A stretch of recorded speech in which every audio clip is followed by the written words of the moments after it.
এই অনুষ্ঠানটি শ্রোতাদের জীবন গল্প ভিত্তিক অনুষ্ঠান। এই অনুষ্ঠানে শ্রোতারা স্বেচ্ছায় নিজেদের জীবনের গল্প বলেন। শ্রোতারা যা এখানে বলেন তা সরজমিনে ইনভেস্টিগেটেড নয়, সুতরাং সেদিক থেকে বিশ্বাস অবিশ্বাস একান্তই আপনার নিজের। সম্পূর্ণ বিনোদনমূলক এই অনুষ্ঠানটি আমাদের ব্যক্তি জীবনে কখনো কখনো শিক্ষণীয় ভূমিকা রাখে। এই অনুষ্ঠানে যারা আসেন স্বেচ্ছায় অংশগ্রহণ করেন। এই অনুষ্ঠানে কনফেস করবার পরে কিংবা জীবন গল্প বলবার পরে তার ব্যক্তি ও সামাজিক জীবনে কোনো বিরূপ প্রভাব পড়লে সেটার জন্য রেডিও কর্তৃপক্ষ দায়ী নয়।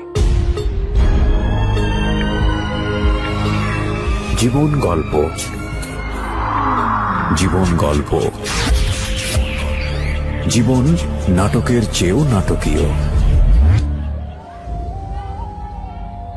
স্বাগত জানাচ্ছি প্রিয় দর্শক এবং শ্রোতা, আপনারা শুনছেন জীবন গল্প ঢাকা FM 90.4-এ। আমি আরজি কিবরিয়া আপনার সঙ্গে রয়েছি এবং আমার সঙ্গে যিনি গেস্ট আছেন, আমি কথা না বাড়িয়ে শুরুতে তার সঙ্গে আপনার পরিচয় করে দিচ্ছি। আপনার নামটা একটু বলেন প্রথমে। আমি সারা। আমরা এখানে ছদ্মনাম ব্যবহার করছি প্রিয় শ্রোতা, আমরা শুরুতেই বলে নিচ্ছি ঘটনার প্রেক্ষাপটে আমাদের অনেক বিষয়ই গোপন রাখতে হবে, আমরা শুধু ঘটনাটাকে মাথায় নিব। তো সারা, আপনি শুরু করেন। আপনার বয়স কত বর্তমানে? আমার সার্টিফিকেট এজে এখন 40। জি। আর বর্তমানে জন্ম জেলা কোথায় বা থাকছেন কোথায়? আমি এখন আছি আপনার শ্যামলীতে। আচ্ছা, জন্ম হচ্ছে যে চিটাগাং। আমার ছোটবেলাটা খুবই ভালোই ছিল, কারণ আমার 2 ভাই বোন ছিল। ভাইয়া বড় ছিল, আমার অনেক বড়। আচ্ছা। মাঝখানে আমাদের 5 ভাই বোন মারা যায়, তো ওই হিসাবে আমি আমার বাবা মার খুবই আদরের সন্তান ছিলাম। হ্যাঁ, মাঝখানে ওরা অনেক ট্রাই করেছে। বাচ্চা বড় কত আপনার ভাইয়ের বয়স কত? আমার ভাইয়া, আমি যেটা শোনাচ্ছি যে 17 বছরের বড়। তো ভাইয়া আমার বাবার চেয়ে বেশি ছিল আমার ভাই। আমার ভাই নিজের সন্তানের মতো আমাকে মানুষ করেছে। হ্যাঁ, বাবার সাথে আমি এতটা ক্লোজ ছিলাম না। তো ভাইয়ার সাথে সবকিছু শেয়ার করতাম। তো এভাবে তারপর আমি চিটাগাংয়ের মানুষ হচ্ছে, আমি আগ্রাবাদী স্কুলে পড়াশোনা করেছি। তো বাবা যেহেতু আপনার গভর্নমেন্ট জব করতো, তো ওইখান থেকে যখন আপনার রিটায়ার করলো, আমরা ঢাকা ব্যাক করি। ব্যাক করার পর এখানে ভাইয়া বিজনেস আরম্ভ করে, ভাইয়ার সাথে আমার বাবাও ভাইয়ার সাথে বিজনেস দেখাশোনা করে বিয়ে করলো। ভাইয়ার 4টা বাচ্চা। যখন আমি ঢাকাতে আসি, দেখা গেছে যে ওই যেটা হয় আর কি। ঢাকাতে কেন আসলেন? বাবা রিটায়ার করার পরে ভাইয়া ঢাকা বিজনেস করবে, তো আমরা ডেমরাতে ভাইয়া বিজনেস আরম্ভ করে। বিজনেসে সে অল্প সময় খুব ভালো একটা অবস্থানে চলে যায়। তো যেটা হয় কি যে মেয়েরা একটু ফর্সা হলে যেটা হয়, সব ছেলেদের চোখ পড়ে। তো এরকম হওয়াতে বাবা করলো কি, আমাকে আমার রেজাল্টও ভালো আসছে, আর আমাদের এখানে ভালো ইউনিভার্সিটি বা কলেজও ছিল না। বাবা আমাকে লালমাটিয়া নিয়ে আসলো, হোস্টেলে ভর্তি হলাম। হওয়ার পরে এখানে পড়াশোনা করতে লাগার পরে বাবা প্রায় দিনে চলে আসতো কোচিং এ, আর এখানে সামনে দাঁড়ায় থাকতো। তো কোচিং এ দেখা গেছে যে ছেলেরা মেয়েরা একসাথে বের হয়। তখনকার দিনে হয়তো কি, ছেলে মেয়ে একটা কেউ কারোর সাথে কথা বলা মানে অনেক বড় ব্যাপার। আর আমার ফ্যামিলিতে আমার বাবা ছিল কি, আমি একটা আমার বাসার পাশ দিয়ে যদি কোনো ছেলে যেত, বাবা দেখতো যে আমি ভিতরে এসে মানে কোন দিকে আছি। হ্যাঁ, আর কোনো ছেলে যদি আমার দিকে তাকাতো, তাহলে বাবা মানে ইট ছুঁড়ে মারবে, এরকম অনেক কাহিনী করতো। তারপর বাবা আমাকে প্রেশার দেওয়া আরম্ভ করলো কি, তোমার কি এই ছেলের সাথে 2-1 কথা বলতে দেখেছে? ওর ছিল আমার ফ্রেন্ডের সাথে রিলেশন। তা আমি তাকে অনেক বুঝানোর পর তারপর সে বুঝলো না। হোস্টেলের যে মালিক, তাকে বললো। মালিকের বলার পরে মালিক আমাকে প্রেশার দেওয়া আরম্ভ করলো, তোমার সাথে ছেলের রিলেশন এসে তুমি থাকতে পারবে না। পরে আস্তে আস্তে আমি না আপসেট হয়ে গেলাম, বাসায় আমি চলে আসলাম। ছেলেটাকে আপনি আগে থেকে চিনতেন? ওর সাথে তো আমার যে, হ্যাঁ, একসাথে আমরা কোচিং করতাম ও ইয়াতে স্যারের কাছে। ও একই ক্লাসে পড়তো? হ্যাঁ। ওকে, কি নাম ছিল? আমি লালমাটিয়া কলেজে পড়তাম, আর ও ছিল মানে ওই ইয়াতে কেন্দ্রীয় কলেজে পড়তো। ওকে, কি নাম ছিল? আরিফ ছিল। আরিফ, ওকে। আমরা যে স্যারের কাছে কেমিস্ট্রি পড়তাম, সেই স্যারের সাথে ওই আমার সেই ফ্রেন্ডটার নাম ছিল বুলু, ওর একটা অ্যাফেয়ার হয়েছে। তারপর দেখলাম, পরে শুনলাম যে ওরা বিয়ে করে ভাইয়া পিএইচডি করতে আমেরিকা চলে গেছে, ওর সাথে আমার ফ্রেন্ডও চলে গেছে। আমি একটু ক্লিয়ার হই, স্যারকে বিয়ে করেছে আপনার ফ্রেন্ড? জি। আপনার স্যারের বয়স আপনাদের চেয়ে বেশি ছিল না? অনেক বেশি ছিল। আর আপনার ফ্রেন্ডের নাম কি ছিল? বুলু ছিল। ও আচ্ছা, ওনাকে বিয়ে করে চলে গেছে। আচ্ছা, হ্যাঁ। তো সেখানে আরিফের ভূমিকা কি? আরিফের কোনো ভূমিকা নাই। তো তখন হয়েছে ও একা হয়ে গেছে। ও হ্যাঁ, একসাথে পড়তো। আরিফ ওই মেয়েটাকে লাভ করতো? ওকে, নাও আই এম ক্লিয়ার। ও একা হয়ে গেছে। তো তখন আমার বাবা যখন প্রেশার দেওয়া আরম্ভ করলো, তখন আমি জিদের মাথায় বললাম যে হ্যাঁ ঠিক আছে, ওর সাথে আমার রিলেশন। আরিফের সঙ্গে? হ্যাঁ, আমার রিলেশন। আপনার সফট কর্নার ছিল আরিফের প্রতি যে ঘটনা ঘটার পরে? কোনো সফট কর্নার ছিল না। যখন প্রেশার দেওয়া আরম্ভ করলো, তখন আস্তে আস্তে আমি আমার মনে হচ্ছে হ্যাঁ, তাহলে ওকে মনে হয় পছন্দ করা আরম্ভ করলাম। হ্যাঁ, ওকে আমি যখন জানালাম যে ভাইয়া এরকম করতেছে, তো বাবা আপনি কিছু বলেন, বুঝান। তো আস্তে আস্তে দেখা গেছে যে দুজনে ভালো লাগা আরম্ভ হয়ে গেছে। তারপর বাসার মধ্যে ভাইয়া স্কুলে না কলেজে, তখন কোথায় পড়তেন? কলেজে? তখন মাত্র আমি কলেজে উঠেছি। তো Okay. ভাইয়া আমাকে ডাক দিয়ে একটা চট দিল, বলল কি তুই সারা জীবন কখনো একটা চকলেটের জন্য আবদার করিস নাই। হ্যাঁ, তো আজকে তুই এমন একটা ছেলেকে নিয়ে আছিস যেটা আমার পক্ষে বেছে নেওয়া সম্ভব না, কারণ ওরা ছিল ক্যালকেশিয়ান, আমরা ছিলাম চাঁদপুর চিটাগাং। ক্যালকেশিয়ান বলতে? ওরা ইন্ডিয়ান ছিল, পাকিস্তানের ইন্ডিয়ান। Okay. তো এখন এরপর আমার ভাইয়া গেল ওর ফ্যামিলিতে, তারপর আমার চাচারা গেল, যাওয়ার পরে একই ভালো মতো- বয়সের আপনারা? হ্যাঁ, তো কিভাবে সম্ভব এখানে? আচ্ছা, চাচারা দুজনেই গেল, কলেজে পড়েন, হ্যাঁ। যাওয়ার পরে অনেক কিছু হওয়ার পরে আমি অনেক সেগুলো কিছু বলতে? জানি, আমি হয়তো ঝগড়াঝাটি হচ্ছে, এগুলো আমাকে আর কিছু জানাই নাই। বাসায় আসার পরে আমাকে আবার ভাইয়া বললো তুমি আবার ডিসিশন নাও, তুমি কি এই ছেলেকে বিয়ে করতে রাজি? না হলে অনেক ছেলে আছে। আমি বলছি না ঠিক আছে, আমি ওকে বিয়ে করবো। ইন দ্য মিনটাইম আপনার সঙ্গে আরিফের কি কথাবার্তা হচ্ছে? কোনো কথা না। হ্যাঁ। হ্যাঁ, তারপরে যখন আমার বাবা গেল, আমার চাচার ভয়ানক মানে ভয় পেতাম, চাচাকে কখনো এরকম দেখি নাই। তারপরে আমি আমাদের ওইখানে চিটাগাং রোড বলে, চিটাগাং রোডে তখন আমার মনে আছে 12 টাকা করে মিনিট ছিল। হ্যাঁ, ওদের TNT নাম্বার ছিল, আমি কল দিলাম, দেওয়ার পরে এখন ও বলতেছে যে তুমি কি বলো। আমি বললাম যে বাসা থেকে এরকম বলতেছে তুমি কি বিয়ে করবো আমাকে। এখন বলে যে আচ্ছা ঠিক আছে, ওর বয়স অল্প। হ্যাঁ, বলে ও কি করে না করে এগুলো আমরা তখন কিছুই চিন্তা করি নাই। হ্যাঁ, এরপরে গেল বাসার মধ্যে, আমি তো চলে আসলাম, কারণ বাসাতে আমার মোবাইল তো দিচ্ছে না, ভাইয়া কথা বলবে বা কিছু। তখন তো ভাইয়ের কাছে যেটা ছিল বড় একটা ওইখান থেকে কথা বলা সম্ভব ছিল না, খুব কড়া গাড়ি রাখা হয়েছে। এরপরে আমার চাচা আসলো, আমার চাচা এসে ওদের বাসা থেকে আসলো, আসার পরে বললো যে যেটা দেখলাম যে ক্যালকুলেশনের সাথে আমাদের কখনো মিলবে না, আর ওই ছেলেকে ওরা রুমের মধ্যে আটকে রেখেছে, রুম থেকে এসে আমার সামনে কথা বলার সুযোগ নাই। হ্যাঁ, তাহলে তুমি কিভাবে ওকে তুমি বিয়ে করবা? তারপরে না আমি আমার কাছে মনে হচ্ছিল যে ওই আমার জগৎ। কেন মনে হচ্ছিল এরকম? কারণ আমি ছেলে বলতে ফার্স্ট লাইফে এই ছেলেকে দেখেছি, আমি অন্য কোনো ছেলের সাথে কখনো মিশতে পারি নাই বা কিছু। আমার কাছে মনে হচ্ছে যে আমার বাবা এত প্রেশারে রাখতো যে সব ছেলেকে নিয়ে সন্দেহ করায়, ওর সাথে রিলেশন বুঝতে হচ্ছে নাকি। পেরেছি, হ্যাঁ, হ্যাঁ। তো কেউ তাকাতে পারতো না। আমার কাছে মনে হচ্ছে বিয়ে হয়ে গেলে আমার ঝামেলা শেষ, আমি ওই বাসায় চলে যেতে পারলে আমাকে আর সন্দেহটা করবে না। তো যখন বলার পরে বলতেছে আবার চিন্তা করো। আমি বললাম যে কাকা আর চিন্তার কিছু নাই, আপনি ইয়ে করেন। তারপরে তো বাসায় প্রচুর ঝগড়াঝাটি গন্ডগোল হলো। আবার গেল, যাওয়ার পরে ওদের বাসা থেকে আসলো, আসার পরে ওর বাবা মা আসলো, ওর বোন আসলো, ওনারা আমাকে খুব সুন্দরভাবে গ্রহণ করলো, আমার জন্য কাপড় চোপড় নিয়ে আসছিল, খুব ভালোভাবে ইয়ে হচ্ছে। তারপর একটা ডেট ফিক্সড হলো, হওয়ার পর ভাইয়া ওর অনেক ধুমধাম করে, মানে একমাত্র বোন তো, সে খুব আদর করে ওর ধুমধাম করে বিয়ে দিল। কত সালে? 2001 সেপ্টেম্বরের 29 তারিখ তখন ছিল। আপনি কলেজে পড়েন, সেও কলেজে পড়ে, ফার্স্ট ইয়ার? হ্যাঁ হ্যাঁ। ওকে। তারপরে বিয়ে কিন্তু গেলাম। আপনারা তো খুবই বুঝমান গার্ডিয়ান ছিলেন, ওই পক্ষও ছিল এই পক্ষও ছিল। হ্যাঁ। ঠিক আছে, যদি মেয়েটা ছেলেকে পছন্দ করে ঠিক আছে, একসময় বিয়ে করবে, ম্যাচিওর হলে বিয়ে করবে, লেখাপড়া করতে থাকুক, তখনই কেন বিয়ে দিতে হবে? এটা- আপনি তো বাসা থেকে বের হয়ে যান নাই, ও তো আপনার জন্য পাগল হয়নি, কারণ ও পাগল ছিল যার জন্য তাকে সে তো অন্য কাউকে বিয়ে করে দেশের বাইরে চলে গেছে। ওদের ফ্যামিলি থেকে চিন্তা ছিল কি যে আমরা যদি আক্ট করে রাখি, হ্যাঁ, তাহলে আক্ট করা কিন্তু আরো 2 বছর আগে রেখে দিয়েছিল, কিন্তু নেয় নাই। করে আরো 2 বছর আগে রেখেছে। আপনার ইন্টার ফার্স্ট ইয়ারে থাকা অবস্থায় বিয়ে করলেন, তারও 2 বছর আগে আক্ট করে রেখেছে। হ্যাঁ হ্যাঁ, মানে আপনার কি? 2001 যখন আপনার আক্ট করেছে, হ্যাঁ। নেয় নাই, হ্যাঁ। মানে আসা যাওয়া করতে দেয় না, আমার সাথে কোনো যোগাযোগ করতে দেয় না। ওনার ধারণা ও চুরি করে আসতো। আপনার আক্ট হয়েছে 2001-এ, তার আগে কোনো যোগাযোগ ছিল না, না? না, না। 2001-এ আক্ট হওয়ার পরে 2 বছর কোনো যোগাযোগ নাই? যোগাযোগ করতে দেয় না, হয়তো কি ও আসতো চুরি করে, আপনার আচ্ছা। ধরেন সোমবার বৃহস্পতিবার এরকম চুরি করে আসতো। তো আসলে ওই হঠাৎ করে একটু কথাবার্তা বলতো, ড্রয়িং রুমে বসে থাকতাম, তো এরকম হতো। তো একবার এর মধ্যে একবার হচ্ছে কি একদিন ও কেন রাত্রিবেলা, আপনাদের স্কুলে গেলে তো কলেজে গেলে তো দেখা হতো? আমার তো কলেজ সবকিছু বন্ধ করে দিয়েছিল। কেন? লেখা বিয়ে তো হয়ে গেছে, আপনার কলেজ যাওয়া বন্ধ করে না, দিবে কেন? তারপরে বন্ধ করে দিয়েছিল, বলছিল যে আমার ভাইয়ের জিত ছিল যে ওকে আমি প্রাইভেটে পরীক্ষা দেওয়াবো, আমি হোস্টেলে বা লালমাটিয়াতে যেখানে এত বড় ঘটনা ঘটে গেছে আমি ওকে এভাবে পড়া। কি আশ্চর্য, ইয়ে ধুমধাম করাবো করে না। বিয়ে দিয়ে দিল ছেলের সঙ্গে, হ্যাঁ। তারপরে আবার ঘরের মধ্যে আটকে রেখে প্রাইভেটে পড়াবে। আমি প্রাইভেটে পড়াবে। কনফিউজ।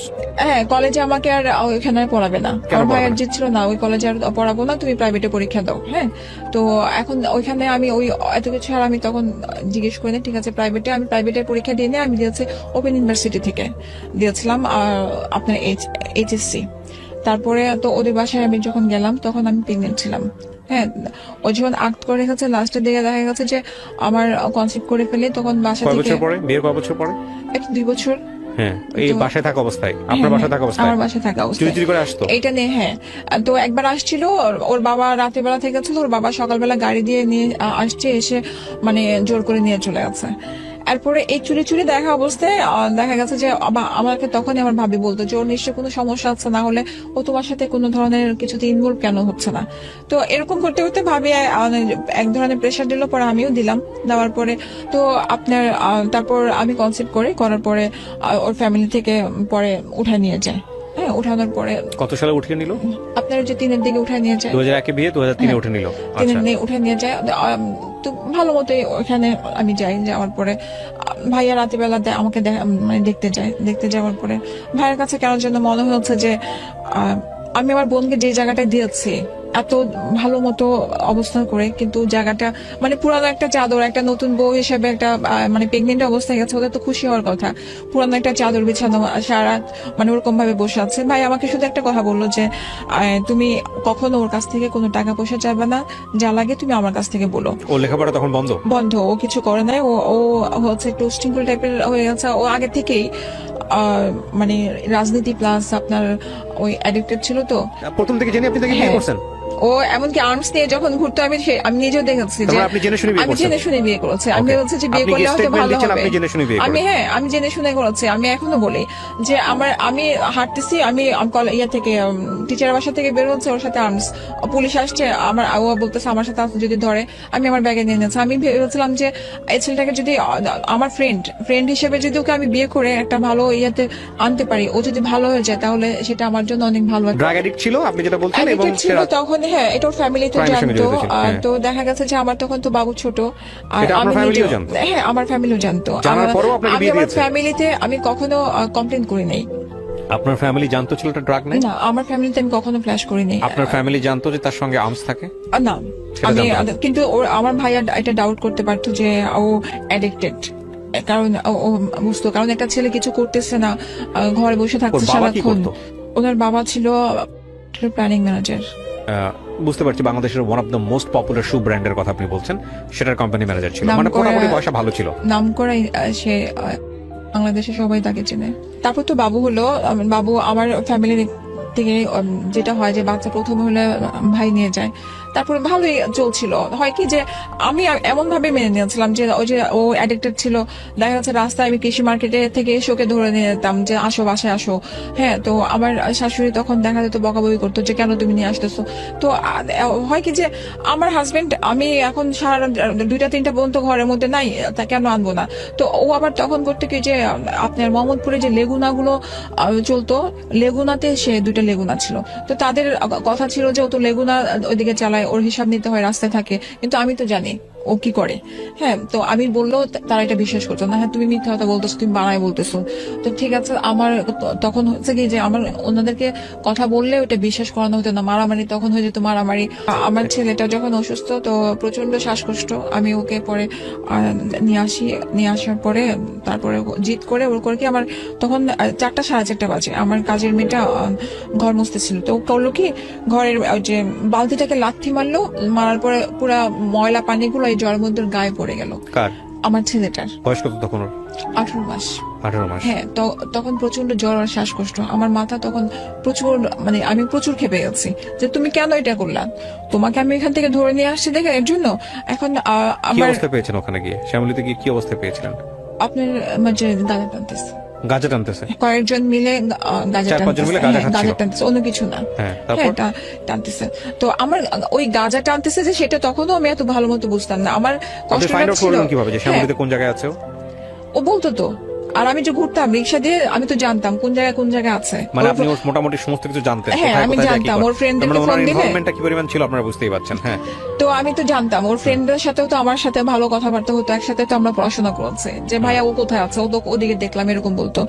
তারপরে করেছে কি, আমার তখন মাথা প্রচন্ড জিদ, আপনার আমার ওই যে পাশে আমার ইয়ে ছিল, ড্রেসিং টেবিলটা ছিল, আমি ধাক্কা মেরেছি, ড্রেসিং টেবিলটা ভেঙে গেছে, আমার তখন হাতের এই যে রগগুলা কেটে গেছে। আপনার হ্যাঁ, রগগুলা কেটে গেছে। তো আপনার গায়ে হাত তুললো সেই মুহূর্তে? হ্যাঁ, আমাকে লাথি মেরেছিল। লাথি মারার পরে আমার পিছনে ওই যে স্টিলের দোল আলনা টাইপের থাকে না, আলনার মধ্যে যে আমি ভিতরে পড়ে গেছে। এটা কি প্রথম গায়ে হাত তোলা নাকি এর আগেও তুলেছে? আরো অনেক কয়বার কিছু বললে, যদি ওর বাহিরে যাওয়া নিয়ে কিছু বলতাম তাহলে ও এরকম করতো।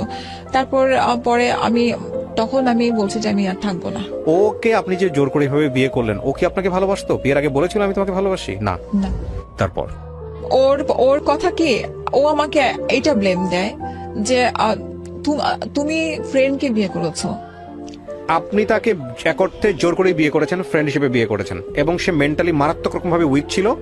আমি যেটা বলছি সেটা আপনি উত্তর দিয়ে শুধু মুখের ইশারা করলে হবে না, আমার অডিয়েন্সকে বুঝতে হবে। মানে আমি যা বলছি সেটা হ্যাঁ অথবা না। না, উইক ছিল, সে আমাকে ভালোবেসে বিয়ে করেছে। কারণ সে নিজের বিয়ের গাড়িটা সে নিজে কাউকে ধরতে দেয় নাই। বিয়ের গাড়িটার ফুল দিয়ে সে সারাদিন নিজে সাজিয়েছে। এটা মিন করে না যে সে আপনাকে ভালোবাসে। এটা 0% মিন করে না। তার জীবনের স্বপ্ন ছিল হয়তো সে নিজের বিয়ের গাড়ি নিজে সাজাবে, সে সাজিয়েছে। বুঝবো কিভাবে যে ভালোবাসে কিভাবে? আপনাকে সে ওয়ার্ড দিয়েছিল, একটু আগে আপনি বলেছেন যে সে বলে নাই। না, সে কখনো এরকম বলে নাই, কিন্তু আপনি তাকে ভালোবাসতেন। বিয়ের পরে বলেছে। আপনি তাকে বলেছেন, বিয়ের আগে বলেছেন যে আপনি তাকে ভালোবাসেন।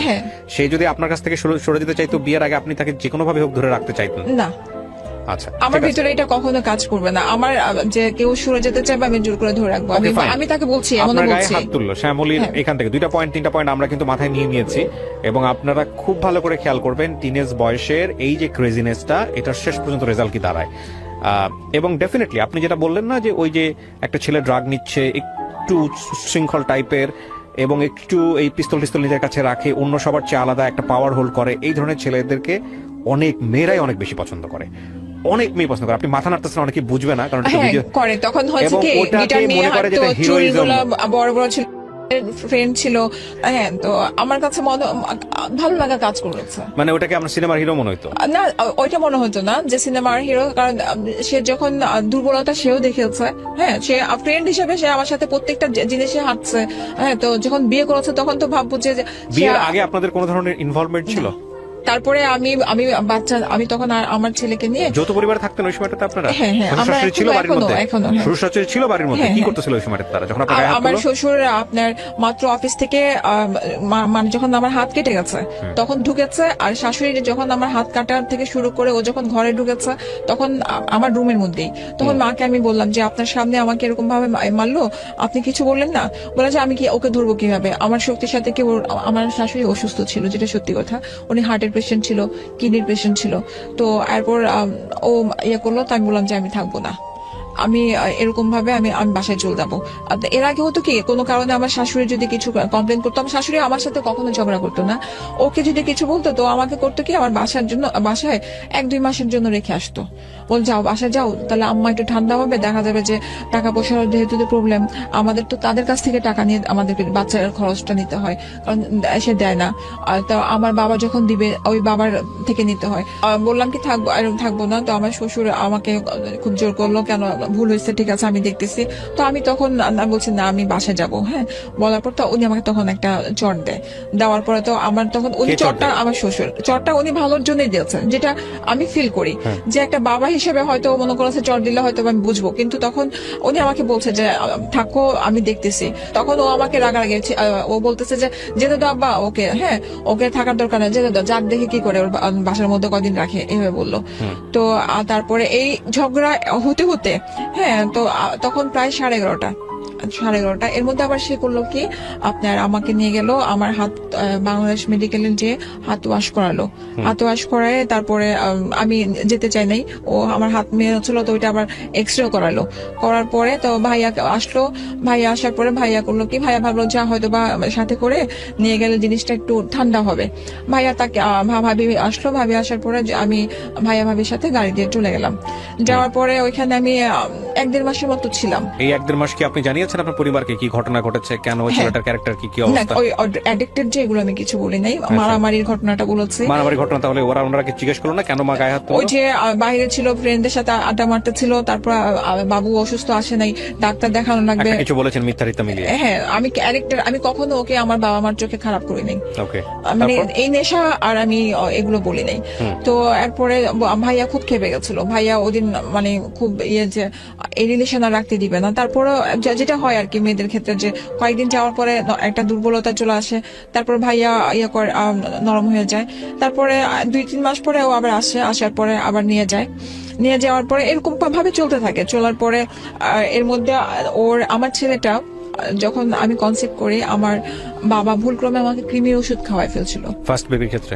জি, তো ও কিছুটা অটিস্টিক ছিল, ও সব বুঝতো কিন্তু ও কথা বলতো না। ও 6 বছর বয়সে কথা বলছে। মানে ওকে করতো কি, যে হাত ছেড়ে দিলে, এটার জন্য ওকে আমি কখনো ছাড়তে পারতাম না। ও মানে চলে যেত যে কোনো জায়গায়, ও বুঝতো না, এমনকি মাকে বাবাকে ও মানে কানে যে শুনতে পাবে সেটাও বুঝতো না, এরকম ছিল।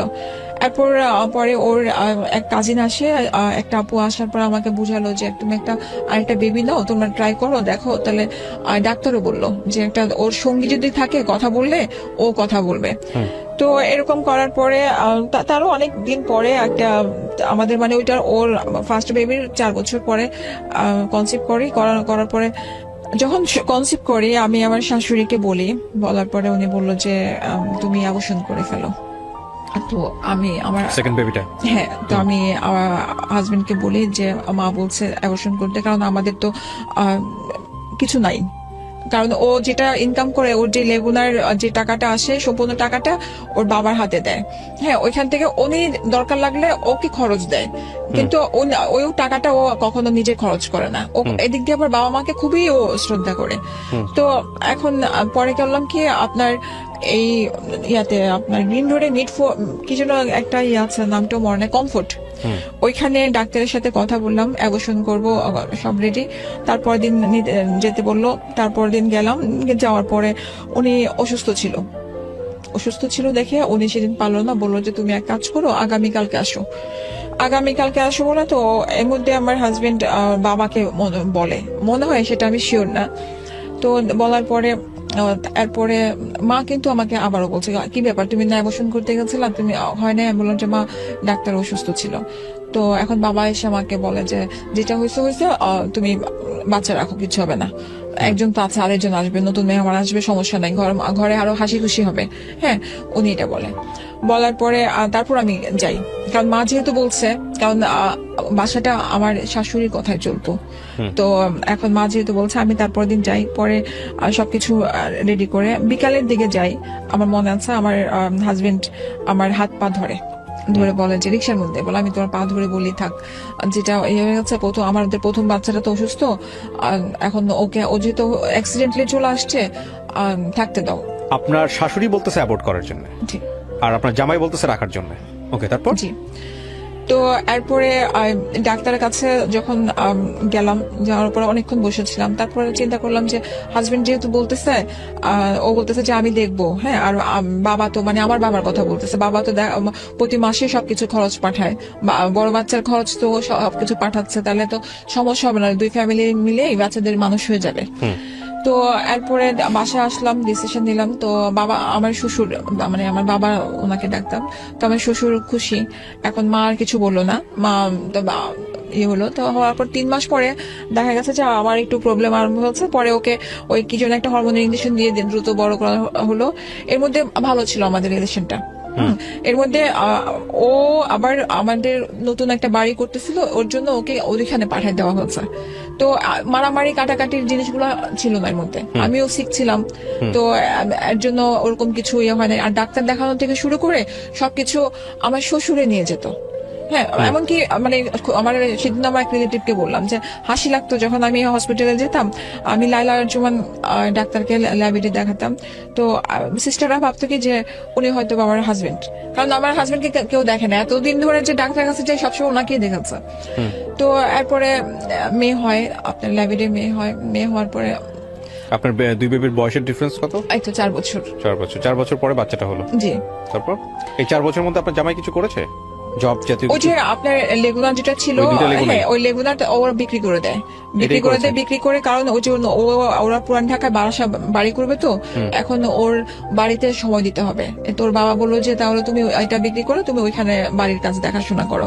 তো এর মধ্যে তো বেবি হলো, বাসা ওইখানে আপনার বাড়ির কাছে দেখাশোনা করে আরম্ভ করলো।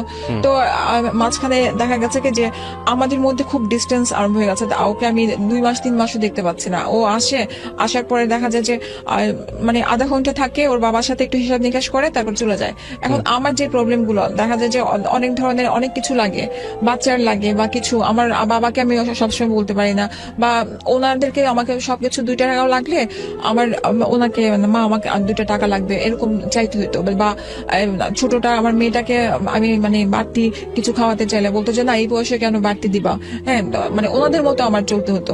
তো এখন পরে এই যে ডিস্টেন্সটা আমার, এটাও আমার জন্য খুব খারাপ লাগতো। একদিন প্রচন্ড জ্বর এই ছেলেটার, তো এখন পরে আমি ফোন দিয়েছে, এখন আমার শ্বশুর বলতেছে খবরদার তুমি ওকে কল দিয়ে ডাকবা না, জ্বর হচ্ছে আমি ডাক্তার কাছে নিয়ে যাবো। কিন্তু হচ্ছে কি মেয়ে তো আমরা হয় কি যে শ্বশুর শাশুড়ির যে মনে হয় যে হাজবেন্ডটা যদি কাছে থাকে তাহলে মানে ভালো, কিন্তু আমার শ্বশুর আমার হাজবেন্ড কখনো বাচ্চাদেরকে কোলে টোলে নেয় নাই। আমার শ্বশুরেই সবসময় যে রাতে আসতো মানে উনি ঘুম পাড়াতো, কোলে নিয়ে নিয়ে ঘুম পাড়াতো বা ইয়ে করা, উনি আমার বাচ্চাদেরকে খুবই আদর করতো, যেটা সত্যি কথা। এরপরে আমি ওর একটা ফ্রেন্ডের মাধ্যমে ওই ভাইয়াটা মোহাম্মদপুরে থাকে, মানে কল দিলাম ভাইয়াকে বললাম ভাইয়া প্লিজ ওর একটু ফোন দিয়ে বলেন আমার ছেলেটা মানে অনেক অসুস্থ, প্রচন্ড শ্বাসকষ্ট আর 104-এর উপরে জ্বর। তো ও রাতে আসে, তখন 2:30 হবে, ও রাতে আসে, আসার পরে ও দেখার পরে তো এখন হসপিটালে নিবে এরকম ইয়ে। তো এমন সময় আমার মানে শ্বশুর যে সে খুব রাগারাগি করে আমার সাথে যে তুমি কিভাবে কল দিলা। তো আমি বলি আমি জেসান ভাইয়ের মাধ্যমে আমি কল দিয়েছি, হ্যাঁ। তো বলতেছে কেন, আমি তোমাকে নিষেধ করেছিলাম না। ওকে ওই সময়টাতে সাথে সাথে ব্যাক করাই, বলে যে তুমি এখানে যাও, ওদের জন্য আমি আছি, তোমার লাগবে না। আচ্ছা, হ্যাঁ। তারপরে এর মধ্যে 2-3 বছরের মধ্যে আমার মেয়ে তখন 2.5 বছর হয়, এর মধ্যে ওই এরকম ভাবেই চলতে থাকে। আমি আমার পড়াশোনাটা আমি আস্তে আস্তে করতে থাকি, ওপেন ইউনিভার্সিটি থেকে আমি আস্তে আস্তে গ্রাজুয়েশনটাও পড়তে থাকি কেন্দ্রীয় কলেজে, হ্যাঁ। তো ওনাদের একটা জিদ ছিল যে ওনার ছেলে কিছু পড়াশোনা করে নাই, আমি পড়াশোনাটা আগাই যাচ্ছি। একসঙ্গে থাকতেন আপনি জামাইয়ের সঙ্গে থাকতেন ওই সময়টাতে? না ও তো তখন ওইখানে বাড়ি করার জন্য, হ্যাঁ। তো আসতো অনেকদিন পর আসতো, 15 দিন 20 দিন, আবার এমন গেছে যে 2-3 মাসও আসে নাই, হয়তো 15 দিনের মানে ঢাকার মতো থাকতেন না। হ্যাঁ, তো সকালবেলা গিয়ে তো দেখি চলে রাতের বেলা চলে আসে। ওর কথা ছিল যে ওই যে ইট বালি সিমেন্টের হিসাব এগুলো নিতে হবে, চুরি হয় এগুলো, ওরা ওইখানে না থাকলে বুঝবে না। ওদের জয়েন্ট ফ্যামিলি ছিল, তো একসাথে চাচা ফুপু সবাই একই সিরিয়ালে সবার বাড়ি, তো সব বাড়িগুলো একসাথে তৈরি করা হয়েছে। তো এইটার জন্য ও আলাদা কোথাও থাকে না, ও চাচার বাসায় বা বোনের বাসায় এরকম ভাবেই ছিল। তো এইভাবে সময়গুলো গেছে, যাওয়ার পরে তো মেয়ে তখন আমরা এখান থেকে মোহাম্মদপুর থেকে আমরা গ্যান্ডারিয়া শিফট হই। গ্যান্ডারিয়া শিফট হওয়ার পরে ও তখন পুরা কাজকর্ম কিছুই করে না। এর মধ্যে ওর এক বোনের হাজবেন্ডের সাথে একটা কাজ আরম্ভ করে, ওর বোনের হাজবেন্ড ইটালিতে মানুষ পাঠায়, হ্যাঁ। তো ওই ভাইয়ের সাথে কিছুদিন ও কাজ করে আজি সুপার মার্কেটে। তো তারপরে ভাইয়াটা এক সময় কিছুদিন কাজ করার পরে পুলিশের কাছে ধরা খায়। তো ওই যে মানুষের টাকাগুলো নিয়ে উনি আর মানুষকে পাঠাতে পারে না। কি হয় উনি সম্পর্কে? আপনার মানে হচ্ছে যে বড় চাচার মেয়ের জামাই আরিফের, হ্যাঁ। মানে আমার যা, হ্যাঁ। তো পরে কি করে ওই জবটাও যায়, যাওয়ার পরে ওর মামাতো ভাই যে বনানীতে জব নেয় এখানে, তারপরেও জব নেয় ওখানে, নেওয়ার পরে জবটা ভালো চলে। আমাদের আস্তে আস্তে মনে হচ্ছে যে সুখের দিন ফিরে আসছে। এমন সময় আমার ননদেরও বিয়ে ঠিক হলো, বাচ্চাগুলো আস্তে আস্তে বড় যাচ্ছে। তো আমার ছেলেটাও কথা বলা আরম্ভ করলো। তো আমরা তখন ওই টাইমটাতে খুবই হ্যাপি ছিলাম। তো যে ইনকামটা যেটা করতো সম্পূর্ণ টাকা এসে ধরেন আমার হাতে দিয়ে দিত। ইনকাম বলতে ও যে জবটা করতো, মাসে যে স্যালারিটা পেতো। কিসের স্যালারি পেতো? ও ছিল এখানে ওর ভাইয়ের সাথে, ওইখানে ইয়েতে ছিল, কোথাও জয়েন করেছিল, হ্যাঁ। ওইখানে ও যেটা করতো মানে ও হচ্ছে যে ওইখানে যারা আছে তাদেরও উপরে লেভেলের সব ধরনের কাজ করতো, ভাইয়ের সব ধরনের কাজ। আপনার পরিচিত কারোর মাধ্যমে এসে জবে ঢুকেছে? হ্যাঁ, ওর ফুফাতো ভাই। ওকে, বুঝতে পেরেছি আমরা। হ্যাঁ, তারপরে কি হয়েছে? ফুফাতো ভাই। তো এখন তো দেখা যাচ্ছে ভালো।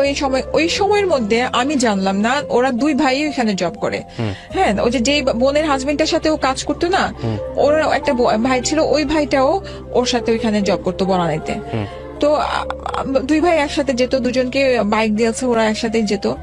যাওয়ার পরে হঠাৎ করে একদিন শুনি ওই ভাইয়ের ওয়াইফের কাছ থেকে যে আরিফ অফিসের এক মেয়েকে নিয়ে যে ও শনিবার দিন বাইক না নিয়ে ও কার নিয়ে বের হতো। ওই কার নিয়ে ও ওই মেয়েকে নিয়ে ঘুরতো, ও ঘুরে বাসায় ড্রপ করে আসতো। কিন্তু এখন হচ্ছে কি যে ওই যে ভাবিটা আবার একটু মানে একটু ওপেন মাইন্ডেড ছিল। তো ভাবি আমার বাসায় আসলে এসে বললো যে তুমি কি জানো এরকম এর সাথে তো ওদের খুব ভালো সম্পর্ক, হ্যাঁ গাড়ি নিয়ে ওরা শনিবার দিন ঘুরতে যায়। তারপর তাহলে গাড়ি নিয়ে ভাবে ঘুরতে যায় মানে ওটা জানলো কিভাবে মহিলা? কারণ মহিলা জানলো এভাবে ওদের আপনার আসাদ গেটে যে সিএনজি পাম্প, এটা হচ্ছে যে ওদের, আর ওই পাম্পে থেকে ওরা ভুলে ক্রমে না জানি না গ্যাস নিতে গেছে, যাওয়ার পরে ওরা ওকে দেখে ফেলছে। আর ওই সময়ের মধ্যে ওদের আরো 2 বোন ছিল, ওরা ওইখানে ওরা হিসাব নিতে গেছে। ও গিয়ে চকাচকি হয়ে গেছে, হ্যাঁ ধরা Okay. পড়ে গেছে। তো আচ্ছা, ভাইয়া মনে করেছে যে এটা হয়তো ভাবি আমাকে বলবে না, আর ভাবি আমাকে মানে ওরা ভাবি আর আমি আবার ক্লাসমেট এটা ছিলাম। একদিন দেখেছে, হ্যাঁ ক্লাসমেট একদিন দেখে ছিলাম, এসে আপনাকে এটা বলেছে। বলেছে। হ্যাঁ, তারপর? তা আমি আমি গাড়িটা যেটা কার ছিল? আমাদেরই গাড়ি আপনাদের পারিবারিক গাড়ি, হ্যাঁ মানে আপনার শ্বশুরের গাড়ি? আমার শ্বশুরের, আমার হ্যাঁ শাশুড়ির ইয়াতে ছিল। তো পরে আমি ওকে জিজ্ঞেস করেছি রাত্রেবেলা আসার পরে, আমি বললাম যে কে, হ্যাঁ তো বললো যে অফিসের কলিগ। তারপর একদিন একটা পার্টি হয় লেকশিওরে, তো ওইখানে যাওয়ার পরে নাহিদের সাথে পরিচয় করা দেয়। পরিচয় করানোর পরে তো দেখলাম ভালো কথাবার্তা হলো। তো প্রায় সময় যে গাড়ি নিয়ে যায় ওই এর সাথে ও ড্রপ করে এই কথাগুলো আস্তে আস্তে আস্তে আস্তে ও নিজেই বলে যে আজকে দেরি হয়ে গেছে নামাই দিয়ে আসছি। তারপরে আরেকজন মানে আরেকটা ভাইয়া ছিল, নামটা আমার মনে পড়ছে না, ওই ভাইয়াকে নামাই দিয়ে আসছি এরকম ভাবে বলে। কিন্তু আমরা তো মেয়ে, তো আমার ভিতরে না আস্তে আস্তে সন্দেহটা ঢুকে যায়। কারণ এখন এর মধ্যে যে ওর কিছু সমস্যা ছিল যেটা, তো ওই সমস্যার কারণে আমাদের দুজনের এমনিতেই ওরকম অ্যাডজাস্ট হতো না। মানে আপনারা বলতেছেন হাজবেন্ড ওয়াইফ রিলেশনশিপের জায়গাটা অতটা স্মুথ ছিল না। হ্যাঁ। আচ্ছা, ওকে। তো আমার কাছ সেটা থেকে কি ওর সাইড থেকে প্রবলেম ছিল? হ্যাঁ, Okay. তো দেখা গেছে যে এর জন্য ও যেহেতু অনেক ডাক্তার দেখাচ্ছে অনেক ধরনের, তো এখন এর মধ্যে তুমি কেন তাহলে মেয়ে নিয়ে ঘুরবা? আমার কথা হচ্ছে এটা, তুমি তো ফ্যামিলিকে টাইম দিবা।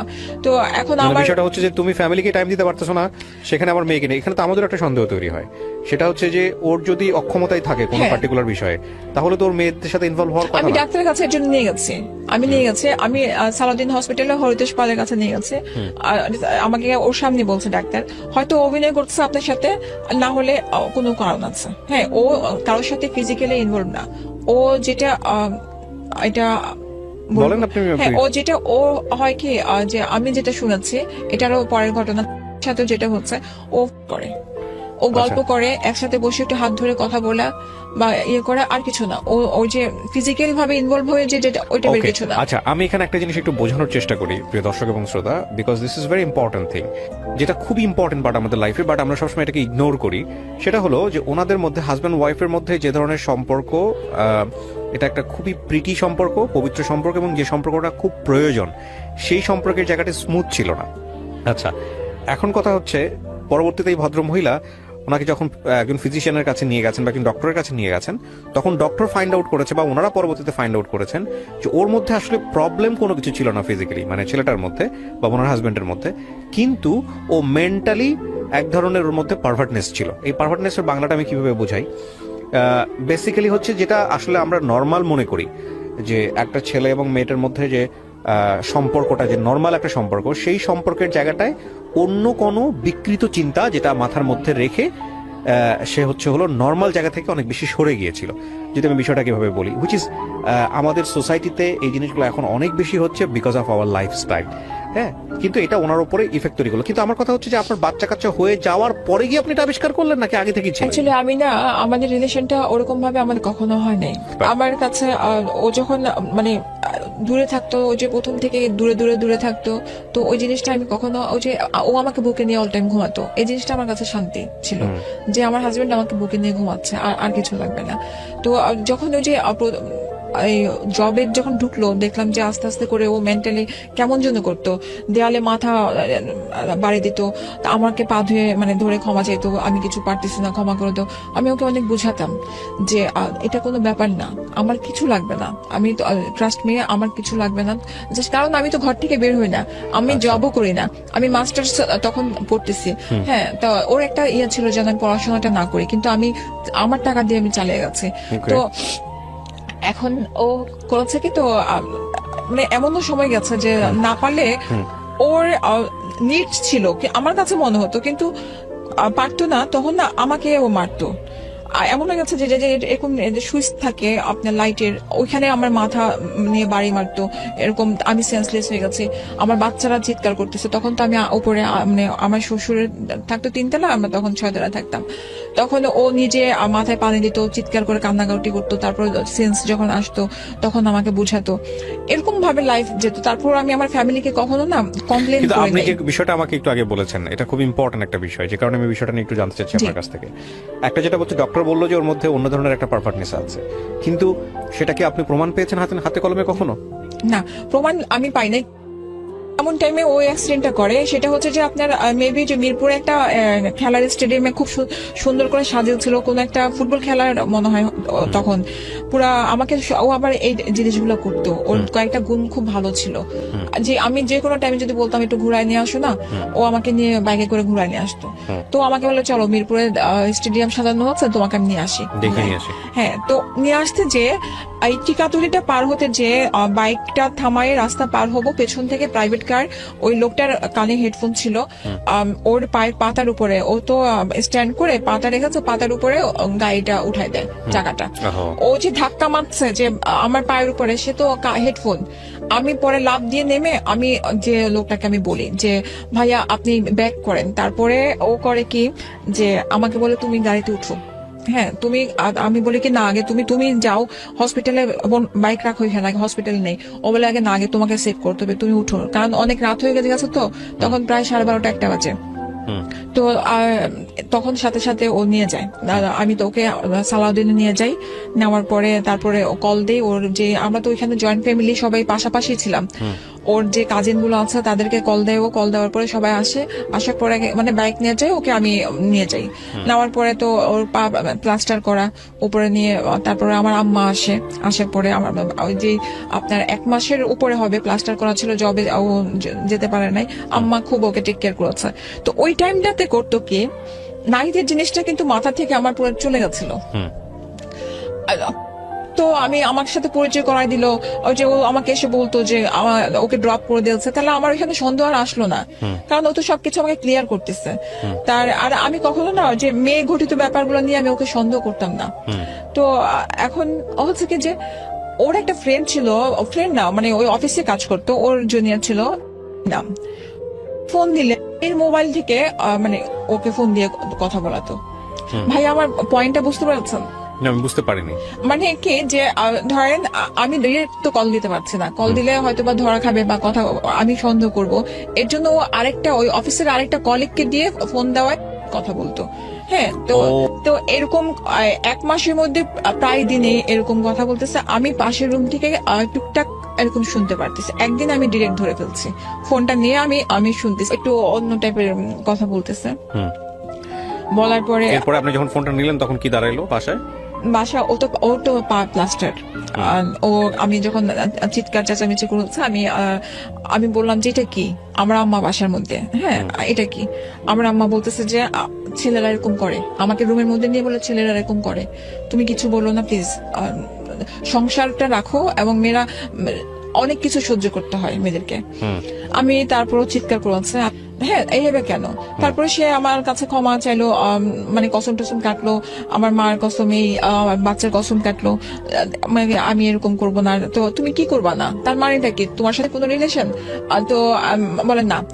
এরপর আমি করলাম কি, ও ঘুমায় গেল, যেহেতু ওর পা সমস্যা, ও মুভ করতে পারে না, ওর মোবাইল নিয়ে আমি চেক করে দেখলাম ওদের এমন অনেক পিক আছে যে বাইরে ওরা গেছে খেতে, তারপরে যে ভোরবেলা যে এগুলো হয়তো ধরার না, কিন্তু আমার ভিতরে লেগেছে যে একটা ভোরবেলা যে দুজনে খুব সুন্দর করে একটা ছবি তোলা, তারপরে দুজনে একই ম্যাচিং করে একটা ড্রেস পরে ছবি তোলা, এগুলা, তারপরে পুরা ওর মোবাইলের ছবিগুলো।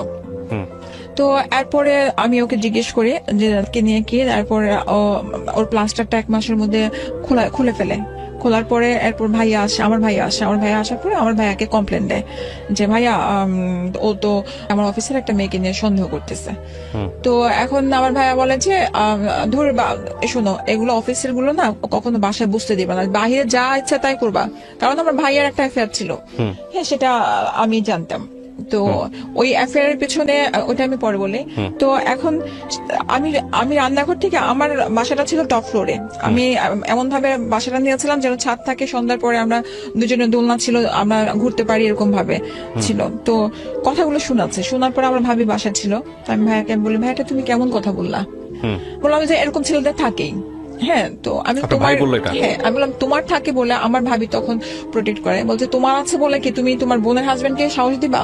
ও মানে আপনার ভাবি কথা বলেছে? হ্যাঁ, ওকে। তোমার বোনের হাজবেন্ডকে সাহস দিবা? তো এমন সময় আমার ভাইয়া প্রচুর ড্রিঙ্কস করতো, তো সে ড্রিঙ্কস আনার পরে খেতে দেয়। হ্যাঁ, আমাকে দেয়, ওকে দেয়। তো আমি ওইটা করি না, বলে খাও মাথা ঠান্ডা হবে। আপনি কি বাসায় ড্রিঙ্কস করতেন? না না না না, আমার ভাইয়ের বাসার কথা এটা। ভাইয়া আসছিল বেড়াতে। ভাই কি ফার্স্ট টাইম আপনাকে অফার করলো নাকি এর আগে? না, আমার ভাইয়া এর আগে বাসায় গেলে অফার করতো, যখন দেখা গেছে যে আমার মন খারাপ থাকতো আমাকে অফার করতো। মানে আপনি ড্রিঙ্কস করতেন তাহলে? না না না, ড্রিঙ্কস করতাম না, কারণ কি আমার গোল ব্লাডারে স্টোন আছে, আমার ওই জিনিসটা সহ্য হয় না।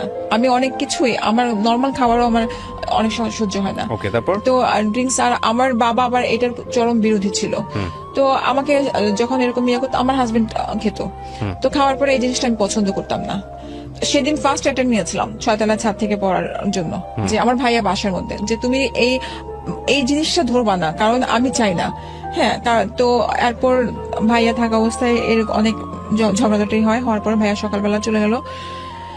এরপরে তো এই ঝামেলা বাড়তেই থাকলো। বাড়ার পরে এক পর্যায়ে সে তার ফ্রেন্ডকে দিয়ে আমাকে কল দেওয়ানো আরম্ভ করলো। কোন ফ্রেন্ড? আমি জানি না। মানে ফ্রেন্ডকে দিয়ে কল দেওয়ালো কি কারণে? সেটা আমি পরে বুঝি। হ্যাঁ, একটা ছেলে কল দেয়, হ্যাঁ, কল দিলে দেখা যায় যে রাতের বেলা ও ধরলে আপনার ওয়াইফকে দেন, আপনার ওয়াইফের সাথে আমার কথা আছে। হ্যাঁ, আমি যদি হ্যাঁ কে ভাইয়া কি হচ্ছে, সে একদম বন্ধ করে দেয়। এরপরে আমি ওকে অনেক ইয়ে করেছি, যে মানে অনেক কনভিন্স করার চেষ্টা করেছে যে আমার এরকম কিছু না, তুমি মোবাইল নিয়ে যাও, তুমি মোবাইল রাখো, কথা বলো। ও, তার মানে সে আপনাকেও একটা ট্র্যাপে ফেলে যাতে করে সে ইকুয়াল ব্যালেন্স করা যায়। তো এরপরে করেছে কি, সে রীতিমতো এরকম করা আরম্ভ করেছে। ওই ছেলেটাকে দিয়ে এমন টাইমে ফোন দেওয়া তো যেন ও থাকে বাসার মধ্যে, হয় সকালবেলা না হলে বিকালবেলা, তারপরে এরকম করতো। করার পরে বুঝলেন কি করে যে ওই যে কাজটা করাচ্ছে? না না না, এটা আমি তখনো বুঝি নাই। আমি তো জানি যে আমাকে কোনো ছেলে ডিস্টার্ব করতেছে। হ্যাঁ, আমি ওকে আরো ফোন দিয়ে দিচ্ছি যে দেখো তো এরকম কেন করতেছে। একদিন রাতের বেলা হয় কি, যে শুয়ে আছি, তখন 12:30 একটার দিকে ও বাসায় আসে। 12:30টার দিকে গেট বন্ধ করে ওর বাসায় পানি ছাড়ে। ও আবার এগুলো খুব মানে বাসার দেখে। তো বাসায় আসে, তো আমার বালিশের পাশে তো মোবাইল, তো এখানে তো হাইডিং এর কিছু না। এখন ওইখানে মেসেজ আসে যে একদিন তুমি বুঝবা আমি কে। ও এখন মেসেজটা দেখে, বলে এটা কেন পাঠিয়েছে, তো এখন এটা কেন পাঠিয়েছে আমি কিভাবে, তুমি ফোন করে জিজ্ঞেস করো। তো ফোন না, সে ফোন করবে না। তো ফোন করবে না, এরপরে করে কি, আমার ফ্যামিলিকে সাথে সাথে ও ফোন দেয়, আমার ভাইকে ফোন দেয়, ওর এরকম অ্যাফেয়ার ধরা পড়েছে, ঠিক আছে আপনারা আসেন। এরপর ওর ফ্যামিলিকে ফোন দেয়, ওর যা যা আছে সবাইকে ফোন দেয়। হ্যাঁ, তো এর মাঝে আমি আরেকটা কথা বলি। এর মাঝে হয় কি, যে একদিন ও আমাকে বলে তুমি কোথায় গেছো? আমি কোথায় গেছি, বলে যে আমার ওর বড় ভাইয়ের ছেলে কিন্তু দেখলো যে তুমি লক্ষ্মীবাজারে ঘুরতে গেছো, তাহলে ডাক দাও তুমি। অবশ্যই তুমি ওকে ডাক দাও। ডাক দেওয়ার পরে এখন বলে কি, না চাচি, আমি তোমার মতো ড্রেস দেখেছি পেছন দিয়ে, তুমি জেনেছো এটা না। আমি তাহলে তুমি আমার চেহারা দেখেছো? বলে না। আমি তারপর আরিফকে বলি যে তাহলে তুমি কিভাবে বুঝলা যে আমি তোমার কথা ছাড়া কি কখনো ঘর থেকে বের হচ্ছে? আপনারা যখন এই ধরনের একটা স্টেজে আছেন সংসারে, তখন আপনাদের বাচ্চাদের বয়স কত? বাচ্চারা তখন আমার ছেলের তখন তো 7 আর হ্যাঁ 7-8 এরকম। মেয়েটার? আপনার মেয়ে তো ছোট তখন, তো আপনার ওর 7 বছর হলে 4 বছরের ছোট ওর। 3 বছর? হ্যাঁ, তখন স্কুল ভর্তি হয় নাই তখন। আর ছেলেকে স্কুল দিয়েছে, উইলসিটেলে পড়তো। এরপর পরে করলো কি, আমার তারপরের দিন বাসায় দেখলাম কি, আমি জানি না বাসার মধ্যে সন্ধ্যার সময় আমার আব্বা আম্মা, আমি বললাম কি ব্যাপার আব্বা, আমার সাথে কথা বলে না। আপনার বাবা মা, নিজের বাবা মা চলে আসছে? হ্যাঁ, আমার সাথে আমার ভাইয়ার যে ইন্ডাস্ট্রি তার ম্যানেজার চলে আসছে। হ্যাঁ, ভাই আসে নাই। এখন আমি কিছুই জানি না, আসছে এবং কথা বলতেছে না। না, কে কথা বলে না। আমার শ্বশুর শাশুড়ি আসছে, আমার ফুপা শ্বশুর আসছে, ফুপা শ্বশুর চাচা, তারপরে ফুপি শাশুড়ি আসছে, ওনারা আমাকে খুবই আদর করে। তো এখন আমি জিজ্ঞেস করতেছি কি হয়েছে। এখন ও দেখি লিস্ট নিয়ে আসছে, কল লিস্ট নিয়ে আসছে মোবাইলের, যে আমি কারোর সাথে কথা বলি। হ্যাঁ, তো এখন এইটা আমি কিভাবে বিশ্বাস করাবো? আমার আব্বা আমাকে জিজ্ঞেস করতেছে তুমি কারোর সাথে ফোনে কথা বলো? আমি যে ফোনে কথা বলি না, এরকম কেউ যদি কল দেয় এখন কল ধরি, কিন্তু আমি কারোর সাথে ওই ধরনের কোনো পরকীয়াতে সম্পর্কে নাই বাবা। হ্যাঁ, আমাকে বলে যে কোরআন শরীফ ছুঁয়ে বলো, বাচ্চার মাথা ছুঁয়ে বলো। যে হ্যাঁ অবশ্যই কোরআন শরীফ ছুঁয়ে বাচ্চার মাথা ছুঁয়ে বলছি। এখন তারপরও সে এটা না, সে স্বীকার করবে না, সে এটা না আমার সম্পর্কই। এখন আমি বলছি তাহলে তুমি ছেলেকে নিয়ে আসো, যেহেতু তুমি যেভাবে বের করেছো নিশ্চয়ই তুমি কোনো ওয়ে পেয়েছো, ওইটা নিয়ে আসো, যার সাথে আমার রিলেশন তাকে নিয়ে আসো। হ্যাঁ, তো আর সেগুলো কিছু না। এখন তাহলে কি করতে হবে? আমি ওকে ডিভোর্স দিব। আপনাকে বলতেছে সবার ফ্যামিলির সামনে? হ্যাঁ, ফ্যামিলির সামনে ডিভোর্স দিব। ও দেখলাম কি ছাদের মধ্যে যে সেন্সলেস এ পড়ে যাওয়ার, আমি জানি না ওভেনে নাকি পড়ে যাচ্ছে, যে আমি ওকে মানে চিৎকার করে করে ওকে উঠানোর চেষ্টা করছি। এরপরে ও নিজে সুইসাইড করবে, আমাকে দা দিয়ে কোপ দেওয়ার চেষ্টা করছে। আমার এমনকি ইভেন আমার খাটের মধ্যে মানে দায়ের কোপ এখন আছে। বাচ্চারা তখন কোথায়? বাচ্চারা আরেক রুমে, ওর দাদারা ওখানে, মানে ওরা চিৎকার করে কান্না করতেছে। হ্যাঁ, এরপরে আমি একদম চুপচাপ বসেছিলাম। আমার কাছে তখন আমি শুধু একটা কথাই বলছি যে আমি কোরআন শরীফ আমার বাচ্চা ধরার পরে যদি আপনাদের কাছে মনে হয় যে আমি অ্যাফেয়ার আছে, ঠিক আছে, আমার কাছে আমি অ্যাফেয়ার আছে কারোর সাথে, এখন কি করতে হবে সেটা বলেন। আমার বাবা ডিসিশন নেয়, ছেড়ে দাও, ডিভোর্স দিয়ে দাও। ও ডিভোর্স চাচ্ছে, তুমি ডিভোর্স দিয়ে দাও, তুমি নষ্ট মেয়ে। আপনার বাবা বলে এটা? হ্যাঁ। তখন আপনি জানতেন না ছেলেটাকে? যে ছেলেটা তখন আপনাকে? আমি জানতাম না ছেলেটাকে। তারপর আমার কাছে মনে হচ্ছে হ্যাঁ আমি নষ্ট মেয়ে, কারণ আমার কাছে কোনো প্রমাণ ছিল না। যে মোবাইলের লিস্টেই তো প্রমাণ আমি কারোর সাথে কথা বলেছি, কারণ সে তো কল দিচ্ছে, আমি কল রিসিভ করেছি। হ্যাঁ, এখানে 1 মিনিট হোক আর এখানে আপনার 10 মিনিট, সেটা কিন্তু কেউ দেখছে না। ঝগড়ার মাঝে কিন্তু লিস্টটাই প্রমাণ। হ্যাঁ, এখানে ওর ফ্রেন্ডও একটা আছে, ওর একটা ফ্রেন্ড আছে। পরে বললো যে হ্যাঁ ডিভোর্স দিয়ে দাও। তারপরে ওর আমার যে ফুপা শ্বশুরি আর ফুপি, সে বললো কি যে এক কাজ করো, তোমরা হজ করে আসো, ওমরা করে আসো দুজনে মিলে, ওমরা করার পরে দুজনের একটা ভালো শান্তি হবে। এটা বলার পরে তো আমার আব্বা বললো ঠিক আছে, টাকা পয়সা যা লাগে আমি দিব। হ্যাঁ, তোমরা বাচ্চা সহ যাও, যে করে আসো।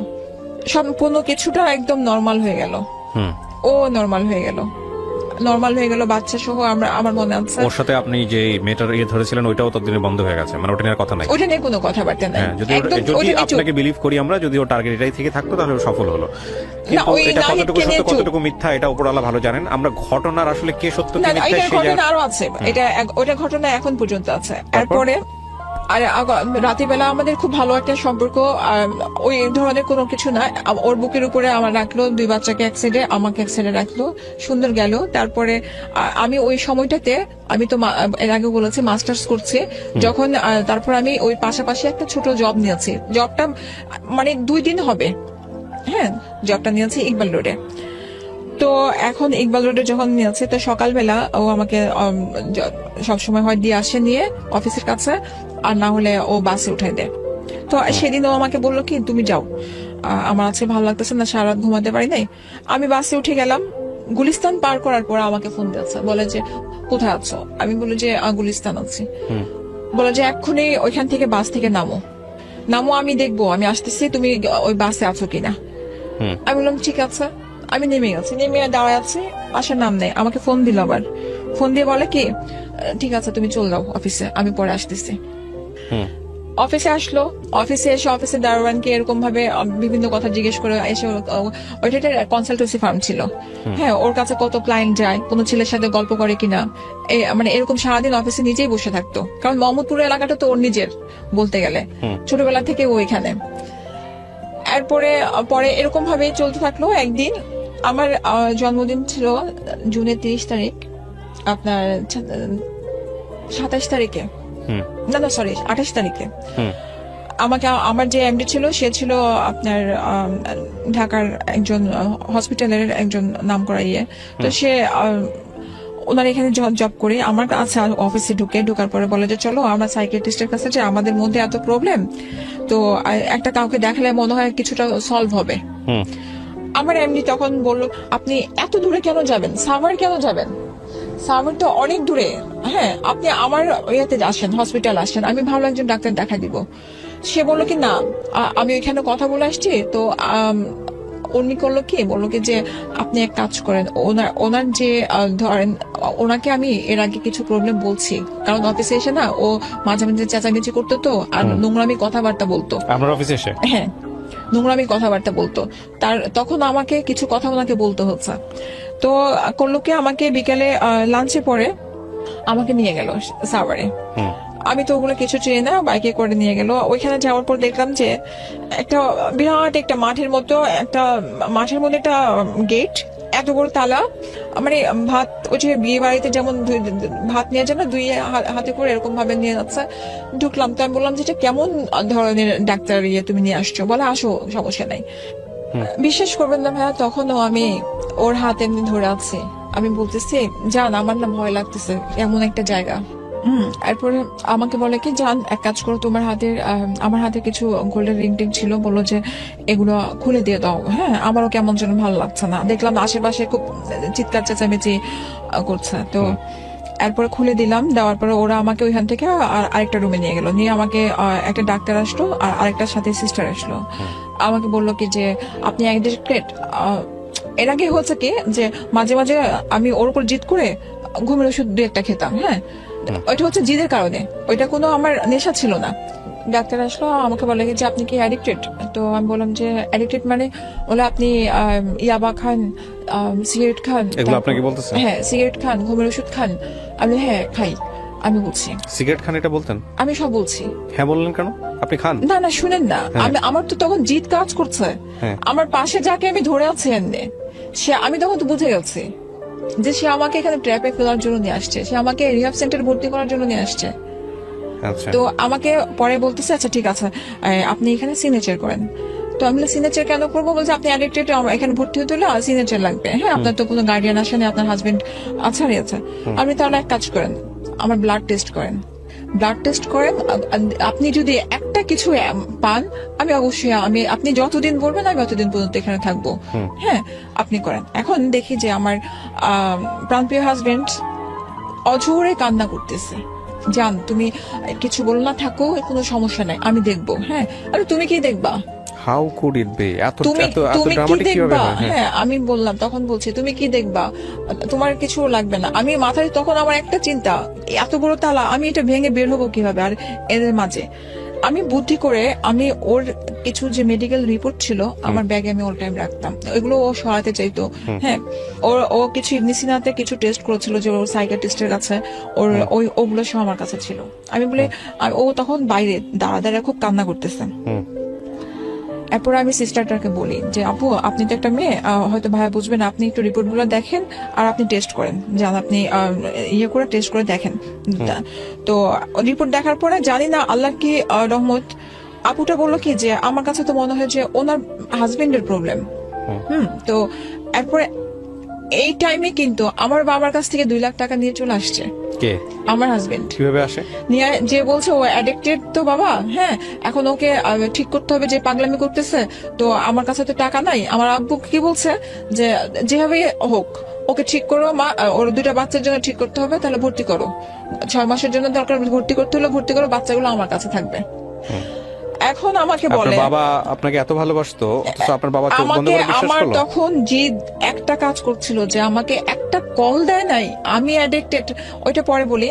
এরপরে আমি বললাম তখন না, ওরা আমাকে বলে কি ঠিক আছে এক কাজ করেন, আমি কি ভাই এক কাজ করেন, আমাকে 30 তারিখের জন্মদিন আর 2টা দিন আছে, আমি 30 তারিখে আসবো। বলে কি শুনেন, যদি না যান আমরা কিন্তু অ্যাম্বুলেন্স দিয়ে আপনাকে ইঞ্জেকশন দিয়ে কিন্তু মানে সেন্সলেস করে নিয়ে চলে আসবো। হ্যাঁ, তো ওগুলো তো আমি সিনেমার মধ্যে ছোটবেলায় দেখে আসছি। হ্যাঁ, আগে দেখতাম এরকম ভাবে নিয়ে চলে আসতো। তখন ও বাইরে কাঁদতেছে, তখন আমি বের হলাম, বলে আমাকে বলতেছে, জান তুমি টেনশন করো না, তুমি থাকো, আমি 30 তারিখে বাবুদেরকে বাচ্চাদেরকে নিয়ে আসবো। আমি না সমস্যা নাই, ভাইয়া ওরা রাজি হচ্ছে, আমি যাই, যাওয়ার পরে আমি 30 তারিখে চলে আসবো, তুমি টেনশন নিও না। হ্যাঁ, আমার কথা ছিল যে এনিহাও আমাকে বের হতে হবে এখান থেকে। হ্যাঁ, তালাটা খুললো, খোলার পরে তো আমি চুপচাপ ইয়ে করলাম, ও আমাকে আমার মোবাইলটা হাতে দিল, দেওয়ার পর অর্নামেন্টস গুলো দিল, আর সারা রাস্তার মধ্যে মানে কান্না করতে, বলে কাঁদতেছো কেন, তুমি তো আমার সাথে যাচ্ছ, দেখো আমি তোমাকে কত ভালোবাসি। এরপর আমাকে অফিসে ড্রপ করলো। অফিসে ড্রপ করার পরে আমার চেহারা দেখে তো বুঝে গেছে আমার বস। তো উনি আর কিছু বললো না, বললো যে আপনি কি কোনো লিগেল অ্যাকশন নিবেন? আমি বললাম না। বাসায় গেলাম, বাসায় যাওয়ার পরে তারপর আমার শ্বশুর মানে আমার বাবাকে বললাম, বাবা জানেন আপনার ছেলে কি করেছে? বলে কি করেছে? আমি বলে আমাকে রিহাব সেন্টারে নিয়ে গেছে ভর্তি করানোর জন্য অফিস থেকে।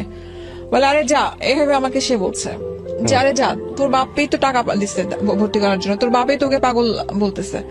এই কথাটা শোনার পর না আমার কাছে মনে হচ্ছে আমি আর দুনিয়াতে নাই। আমি তারপর আমার বাবাকে আমি ফোন দিয়ে বললাম যে আপনারা আমাকে একটাবার কল দিতে পারেন নাই? যে আমি কে, আপনাদের সন্তান না? বলে তোমার হাজবেন্ড বলছে, যেখানে তোমার হাজবেন্ড বলতেছে তার উপরে কোনো কথা নাই। আমি হাজবেন্ড বেশি নাকি তার সন্তানটা বেশি? হ্যাঁ, তারপরে আর আমি কোনো কথা বলিনি, আর আমি সাথে সাথে রেখে দিয়েছে। রাখার পরে আমার বাবার তারপর পরের দিনে ওই দিনের ঘটনা, আমি নিচে নেমে গেছি রাগারাগি করে। আমি নিচে নেমে গেছি, নিচে নামার পরে ও আমার সাথে সাথে আমার হাজবেন্ডও নিচে নেমেছে। নিচে নামার পরে বাচ্চাগুলো খুব কাঁপতেছিল। তারপরে করলাম কি, আমি পাশে একটা ইট ছিল হাতে, আমি বললাম যে খবরদার যদি আমাকে ধরতে আসো আমি ইট দিয়ে বাড়ি দিব। আমার ভাসুরের বউ আসলো, আমাকে বললো যে চলো তুমি রাত্রে আমার কাছে থাকবা। এমন সময় ও আমার গায়ে দুটা চড় মারলো জোরে জোরে। মারার পরে আপনি গায়ে হাত তুলতেন কখন ওর? না, একেবারেই তোলেন নাই কখনো? না তুলেছি, এটা পরে আসতেছে। তখনও তুলি নাই। আমি ইট নিয়েছিলাম মারার জন্য। আমি বলছি আমাকে ধরতে আসলে আমি কিন্তু ইট মারবো। আমি ওকে প্রচন্ড ভালোবাসি, এখনো ভালোবাসি। এরপরে পরে আমার ফুপা শ্বশুরা নিয়ে যায় উপরে, নেওয়ার পরে বুঝানোর পরে রাত্রিবেলা বাসার মধ্যে দেয়, বাচ্চাগুলোকে নিয়ে থাকি। এরপরে ডিসিশন হয় যে ডিভোর্স দিয়ে দিব। ঠিক আছে, তুমি ডিভোর্স চাচ্ছ, ডিভোর্স দিয়ে দিব, চলো। এরপরে যাই, ডিভোর্স নেয়। ডিভোর্স নিয়ে উপরে কত সালে এটা ডিভোর্সটা নেয়? ডিভোর্স নয় 2009। ওকে। আর ডিভোর্স নেওয়ার পরে নিচে নেমে বলে কি আমি ভুল করেছি, আমি এখন তোমাকে বিয়ে করব। সাথে ওর Divorce খালাতো আপনি দেন? ভাই, হ্যাঁ, আমাকে বলে সিগনেচার করতে। ওইখানে যাওয়ার পরে ওদের রিলেটিভ যে জর্জ কোর্টে, এরপরে আমার পরে ওর বোনেরও ডিভোর্স হয় একসাথেই। তো এখন আমি বিয়ে করবো মানে তুমি আমাকে ডিভোর্স দাও নাই, তুমি তোমার ডিসিশন ছিল এটা। হ্যাঁ, আমার ফ্যামিলির কাছে খারাপ করছো আপনারা দুই তুমি। পক্ষই সাইন করেন ডিভোর্স পেপারে? ওকে। তারপরে এটা শুধু না, আপনার ওই যে কাজী এনে কি হয়েছিল, খোলা তালাক করায় না কি করায় করে ফেলছেন। করায়। এরপর আমার মুখের উপরে 20,000 টাকার কাবিন নামা ছিল, 20,000 টাকা চেকটা ছুঁড়ে মারে। হ্যাঁ, আমি যে আমার এটা লাগবে না, রেখে দাও তোমার কাছে।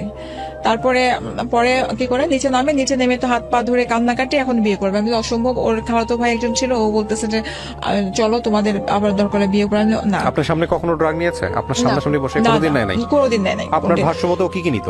এরপর আপনি এগুলো দেখি ড্রাগ নাই আর। অ্যাডিক্টের যে বিষয়টা বলেছেন, ড্রাগ অ্যাডিক্ট বলতে কি শুধু সিগারেট খাইতো সে আপনার চোখের সামনে, আর আপনি অন্য কিছু জানতেন না? আমার চোখের সামনে সে সিগারেটও খেত না, বাইরে থেকে খেয়ে আসলে আমি এটার স্মেল পেতাম। ও আমার ভয় আমার বাসার কি নিত সে drug হিসেবে? ইয়ে হতো না, ও গাঁজা টানতো। আচ্ছা, হ্যাঁ, আর এছাড়া? এছাড়া কিছু টানতো না। তখন ওই টাইমটাতে শুধু সে গাঁজা খেত। তো এরপর তো ডিভোর্স হয়ে গেল। ডিভোর্সের পরে তো পাগলামি প্রতিদিনই কান্নাকাটি করে, অফিসে যায় কান্নাকাটি, এমন করতে করতে 18 মাস গেল। 18 মাসের মধ্যে প্রতিদিনই এই অবস্থা। আমার বাবা আমাকে জোর করে আবার অনেক কাহিনী পরে কনভিন্স করে আবার বিয়ে দিল ওর বিয়ে সাথে। দিয়েছে মানে কার সাথে? ওর সাথে আবার বিয়ে দিয়েছে? হ্যাঁ, ওর হুজুর সাথে থেকে বিয়ে হয়েছে? হ্যাঁ, হুজুর হুজুর ডেকে। হ্যাঁ, আমার চাচার বাসায় আমার ভাইয়ারা আমাকে জোর করে দিল যে এই তার মানে ডিভোর্সের কয়দিন পরে বিয়ে হয়েছে আপনাদের? 18 মাস। 18 মাস পরে। হুজুর বিয়ে দিয়েছে, সে হুজুর অতীতের গল্প জানে সমস্ত কিছু? হ্যাঁ, আমার বাবা সেখানে লিখেছে কি মেয়ে অ্যাবনর্মাল। হ্যাঁ, তো আর এইখানে তাকে আমি বলছি আমাকে 10 লাখ টাকা দিলে যদি কাবিন নামায় হয়, কারণ আমি জানি ছেলে আমাকে আবার ধোকা দিবে। 10 লাখ টাকার ভয় সে আমাকে ছাড়বে না, কারণ তার কাছে টাকা নাই। হ্যাঁ, আমার বাবা করলো কি, তখন আপনি বলেছেন 10 লাখ টাকা দিতে হবে, হ্যাঁ। তাহলে আপনি আবার বিয়ে করবেন। হ্যাঁ। হুজুর সমস্ত কিছু জেনে জেনে আপনাদের বিয়ে দিতে রাজি হয়েছে? হুজুরকে তো তারা খুব সুন্দর করে ভালো মতো, কারণ আমার বাবা ভাইরা ওখানে খুব প্রতাপশালী, সেটা তারা বুঝাই নিয়ে আমি আসছে। জানি না রিলিজিয়াসলি বিয়ে পারমিটেবল কিনা, বাট আমার কোনো জ্ঞান নাই। তো এরপরে করলো কি নিয়ে আসছি কিন্তু মতো। আমার জানা মতে এরকম বিয়ে তো পারমিট হওয়ার কথা না। যখন আমি শুনলাম যে 1 লাখ টাকা কাবিন, আমি বিয়ে করব না। হ্যাঁ, আমি বললাম না, এটা অসম্ভব। কারণ ও আমাকে 1 লাখ টাকা, যেহেতু এখানে আর্গুমেন্ট হচ্ছে, তার মানে এখানে আবার একটা কিছু আছে আমার কাছে মনে হচ্ছে। হ্যাঁ, এরপরে করলো কি আমার বাবা বললো না, যেটা বলছি তুমি আমাকে আমার পা ধরে বললো যে আমি হজ করে আসছি। বাবা তখন পা ধরে বললো যে মা তুমি আমি যেটা বলতেছি মানো, 2টা বাচ্চার দিকে তাকায় বিধবার মতো হলো ওই বাসায় থাকো। তোমার মনে করো তোমার হাজবেন্ড 4টা বিয়ে করেছে, তারপর তুমি ওই বাসায় থাকো। হ্যাঁ, এরপরে ওইখানে অনেক কিছু হওয়ার পরে ও বিয়ের পরেও আমাকে নিচ্ছে না। 6 মাস অলরেডি চলে গেছে। হ্যাঁ আসেও না। এখন আমার কাছে ডাউট লাগতো যে আমার এত কাহিনীর পরে তুমি প্রতিদিন আসতা, কান্নাকাটি করতা, কিন্তু বিয়ের পরে এখন তুমি আমাকে আমার চাচার বাসায় ফেলে রেখেছো। আমার বাবা সমাজের ভয়ে আমার বাসায় উঠাতে পারে না, আমার বাবার সমাজের এত ভয়, নিজের বাড়িতে উঠায় না, আমার চাচার বাসায় আমাকে রেখে দিয়েছে। তাই আমি বললাম হয় তুমি আমাকে বাসায় নিবা, না হলে আমি এখানে আর এভাবে থাকবো না, যেহেতু তুমি আমাকে বিয়ে করে ফেলছো। হ্যাঁ, এখন সে সময় চাচ্ছে। আমি বলছি আমি সময় দিব না, এটা 6-7 মাস পরের কথা। এরপরে আমি বললাম কি আমি রেডি আছি, সবকিছু গুছানো আছে, আমি যাব। তো ওর ফ্যামিলি থেকে বললো যে আমার ফ্যামিলি থেকে তো আসবে, আসার পরে আমি চেয়েছিলাম আমার মা আসার পরে একসাথে আমরা সুন্দরভাবে যাব। আমি তো বিয়েই তো করে ফেলছো, আর আমার তো আমি পুরান বউ তোমার। হ্যাঁ, তো এখানে তোমার 2 বাচ্চার মা, আর আমার এত অনুষ্ঠানের কিছু দরকার নেই। তো আমি আমার ভাইয়ের বাসায় গেলাম, ভাইয়া খুব খুশি। আমার ভাইয়া শুধু একটা কথা বললো যে মনে হয় কি যে জিনিসটা ভুল হয়ে গেছে, ওর বাবা মার আসা উচিত ছিল, ও একা যেহেতু নিচ্ছে জিনিসটা আমার কাছে কেন যেন সন্দেহজনক লাগতেছে। আমি ওর বাসায় গেলাম, যাওয়ার পর ওর বাবা দেখি যে রাজি না, ওর পা ধরে বসে আছে, আমাকে ইশারা বললো যে আব্বার পা ধরে ক্ষমা চাও। তো আমি বললাম কেন, ভুল আমি কিছু করেছি? এরপর বললো যে না তুমি, তারপরও আমি ক্ষমা চাচ্ছি। মা আমার শাশুড়ি খুব জড়ায় ধরলো, হ্যাঁ, বললো যে এতদিন ধরে তোমার অপেক্ষায় আমি ছিলাম, যে কবে তুমি আসবা, 2টা বাচ্চা তোমার উপরে দিব। হ্যাঁ, এর মধ্যে আমার বাচ্চাদের সাথে প্রায় সপ্তাহে 3-4 বার দেখা হতো, স্কুলে যেতাম, ওদের যা যা লাগতো এসে আমি দিয়ে যেতাম। তারপর উনি রাজি হলো না, আমরা উপরে গেলাম, যাওয়ার পরে ভালো কাটলো। প্রথম দিন তো খুবই সুখের দিন, যে বাচ্চাগুলোকে বুকে নিয়ে ঘুমানো, ও আমাকে বুকে নিয়ে শান্তির একটা ঘুম দেওয়া। হ্যাঁ, এটা গেল ভালো কথা। এরপরে 3 দিনের মধ্যে আমার শাশুড়ি হঠাৎ করে অসুস্থ, ও ইস্তেমায় গেল, ও তখন তাবলিগ ধরলো। ইস্তেমায় গেল, ইস্তেমায় যাওয়ার পর আমাকে ফোন দিয়ে বললো যে যান মোনাজাত হবে, আখিরি মোনাজাত ধরো। তো আমি বললাম যে আচ্ছা ঠিক আছে। ও আবার মানে যে শোল মাছ খাওয়া পছন্দ করে, এটা রান্না করলাম, আসবে। মোনাজাত ধরলাম, এমন সময় শুনে যে আমার শাশুড়ি মারা গেছে। ওনার রাতের বেলা নাকি সমস্যা হচ্ছিল, উনি তো অনেক মানে অসুখ ছিল ওনার। এরপরে তো কান্নাকাটি, ওনাকে আমি গোসল টোসল দেওয়ালাম ওনার। তারপরে আমার হাজবেন্ড আসলো, আসার পরে ওকে খুব নর্মাল দেখলাম, মানে একটা মার জন্য যেটু কান্নাকাটি ওরকম না। আসার পরে সে ওই ইস্তেমার গল্প, কিভাবে কি খাবার দিয়েছে এগুলো গল্প। আমি তারপর দাফন দিলাম, ভাইয়ারা আসলো, সবকিছু গেল। যাওয়ার পরে তার ঠিক 4 দিন পরে ও আমাকে বললো কি ইস্তেমায় যাবো। আমি কাপড় চোপড় গুছাই দিলাম। তো এখন সবসময় ইস্তেমায় যাওয়ার সময় একটা বালিশ নেয়, ও বালিশ নিল না, একটা ব্যাগের মধ্যে করে গেল, খুব পাঞ্জাবি নিয়ে গেল। আমাকে বুকে জড়াই বললো কি জান তুমি টেনশন নিও না, যাওয়ার পর আমি তোমাকে ফোন দিব। বাচ্চাগুলোকে আদর করে গেল, হাতের মধ্যে আমাকে 2000 টাকা দিল, আর বললো যে ভাইয়া, ও তখন আমার ভাইয়ের সাথে বিজনেস করতেছে, তো বললো যে ভাইয়া আমাকে গরুর টাকা দিয়েছে, গরু কেনার, তো সাথে আমি টাকাটা নিয়ে যাচ্ছি, এসে গরু কিনবো। তো খুশি, আমি তো খুব খুশি যে জীবনে ফার্স্ট আমরা গরু কিনবো। সবসময় তো শ্বশুর শাশুড়ির সাথে দেওয়া হয়, এবার আলাদা দেওয়া হবে। তো এখন রাতের বেলা 2টা বাজে আমার ফোন আসে, যে ওই ছেলেটা ফোন দিয়ে, যে ওর ফ্রেন্ড, সে ফোন দিয়ে আমাকে বলে যে ভাবি আপনাকে যে আগে কল দিত, এটা মানে আরিফের দেওয়া কল, ওর ফ্রেন্ডকে দিয়ে দেওয়া তো। হ্যাঁ, তা ওই ফ্রেন্ডের গার্লফ্রেন্ডকে নিয়ে ও এখন বগুড়াতে রাতের নাইটে যাচ্ছে। সেই মেয়ে নাম কি, ডিটেলস কি, কোথায় থাকে, কি থাকে, সে সবকিছু আমাকে বলে দিল। আমি বললাম যে ভাইয়া এতদিন আপনি ওকে হেল্প করলেন, হঠাৎ করে আপনি কেন আমাকে হেল্প করতে আসলেন, তাও আজকে চলে যাওয়ার পরে? বলে যে ও কোনো এক সময়ে আমার সাথে কোন একটা বেমানি করেছিল, ওটার প্রতিশোধ আমি নিলাম। তো যেটাই হোক, বললো যে আপনি রাত্রে কল দেন না, কল দিলে ওরা ব্যাক করে ফেলবে, আপনি ধরতে পারবেন না। হ্যাঁ, আর সবসময় তো কালার করেছে আপনার ফ্যামিলির সামনে, তো এবার আপনি দেখেন। সকালবেলা আমাকে ফোন দিল, যান বয়ান শেষ হলো, খুব সুন্দর জায়গা, আমি একটু ঘুমাবো, হ্যাঁ ফোনটা বন্ধ থাকবে, তুমি টেনশন নিও না। আমি ঠিক আছে, আমি খুব নর্মাল। আমি সাথে 6টার দিকে আমি গেটটা খুললাম, গেট খুলে আমি বাসায়, আমার বাসায় গেলাম ড্যামরাতে। ভাইয়াকে বললাম যে এরকম, ভাইয়া বিশ্বাস করলোই না। ভাইয়া বলে যে না, এটা অসম্ভব কথা। হ্যাঁ, আমি বিশ্বাস করি না। ঠিক আছে তুমি ফোন দাও। ফোন দিল, বলে কি ভাইয়া আমি বসিলাতে একটা মসজিদ আছি। ভাইয়ার সাথে 2-3টা ফোনটা পাঠিয়ে দিল। ভাইয়া বললো আমার জাপান থেকে টাকা আসছে, টাকাগুলো আনতে হবে, তুমি বাইক নিয়ে আসো। বলে আচ্ছা ঠিক আছে, বসিলাতে পাঠান, আমি যাবো, টাকা নিয়ে আসবো। এখন ওইখানে সবাই ঘুরে টুরে যে মসজিদের কথা বলছে, ওইখানে বলতেছে যে কোরবানির আগে কোথাও তাবলিগ বসে না। ভাইয়া ওকে ফোন দিয়েছে, ফোন ধরে না। এরপরে ভাইয়ার যে বায়ার গুলা, ওদেরকে দিয়ে ফোন দিয়েছে, দেওয়ার পর ফোন ধরেছে। তারপর তো ভাইয়া ফোন দিয়ে ইচ্ছা মতো গালাগালি করলো, বলতে তুই শুধু আয়, এতদিন তো আমার বোনের দোষ দেখে আসছি, তোকে আমি কিছু বলি নাই। এরপর ভাইয়া আমাকে বললো কি যে তুই যাবি না এখন ওই বাসার মধ্যে। আমি থাকতে পারিনি, দুইটা বাচ্চাকে দেখে আসছি তো আমি না করলাম কি চলে গেছি। যাওয়ার পরে আমি দেখলাম রাতে 8:30 9টার দিকে ও আসছে, এসে পা ধরে কান্নাকাটি, মানে প্রচন্ড কান্নাকাটি। আমার তো মাথায় পুরো রক্ত খারাপ, আমি দা নিয়ে পারলে ওকে আমি জবাই করে দিই। হ্যাঁ, আমি যদি খবর দিই যদি আসো হয় আমি মরবো, নাহলে বাচ্চাদেরকে মারবো। হ্যাঁ, আমি এমন হয়ে গেছে যে আমি কোপও দিয়েছে যে আমি দুইটা বাচ্চাকে মেরে আমি মরে যাবো। কোপ দিয়েছেন মানে দা নিয়ে আমি কোপ দেওয়ার চেষ্টা করছি। কাকে কোপ দেওয়ার চেষ্টা? আমার বাচ্চাদেরকে। হ্যাঁ, আমি বলছি ওদেরকে মেরে আমি মরবো। মানে আমার বাচ্চাদেরকে সামনে রেখে কোপ দিতে গেছেন? হ্যাঁ, কারণ আমার বাচ্চারা চিৎকার দিস ফ্যামিলি ইজ করতেছে। ইনসেন টু বি কি অনেস্ট। চিৎকার, এটা কি লাইফ লিড করতেছে আমি। হ্যাঁ, আমার হাজবেন্ড কোরবানি দেওয়ার 2 দিন আগে আরেকজনের সাথে চলে যাবে, সেই মেয়েকে ফোন দেওয়াতে সেই মেয়ে আমাকে বলে যে আপনি আপনার হাজবেন্ডকে জিজ্ঞেস করেন আমার সাথে কেন গেছে। আমি তার হাজবেন্ডকে ফোন দিয়েছি, ওর হাজবেন্ড আমাকে বলে যে আমি তো আমার ওয়াইফকে নিয়ে কোনো প্রবলেম ফিল করি প্রথম না। কথা হচ্ছে ঠিক আছে, আমি এই ডিসকাশনগুলো যেতেই চাই না। দ্য থিং ইজ দ্যাট আমি না, আমার মন্তব্যটা আসলে শেষে আসা উচিত। আমি মনে করি ঘটনার মাঝখানে ঘটনা আরো সামনে আছে।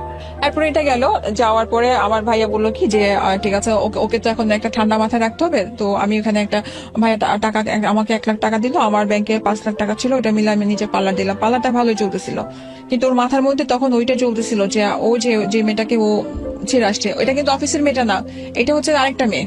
ও পার্লার কত সালে দিয়েছিলেন? আপনার 14তে 14তে। ওর ব্যবসা, ও আবার নতুন করে ডিলারশিপের ব্যবসা নিল। তো ওইগুলো তো লস খাওয়া আরম্ভ করলো।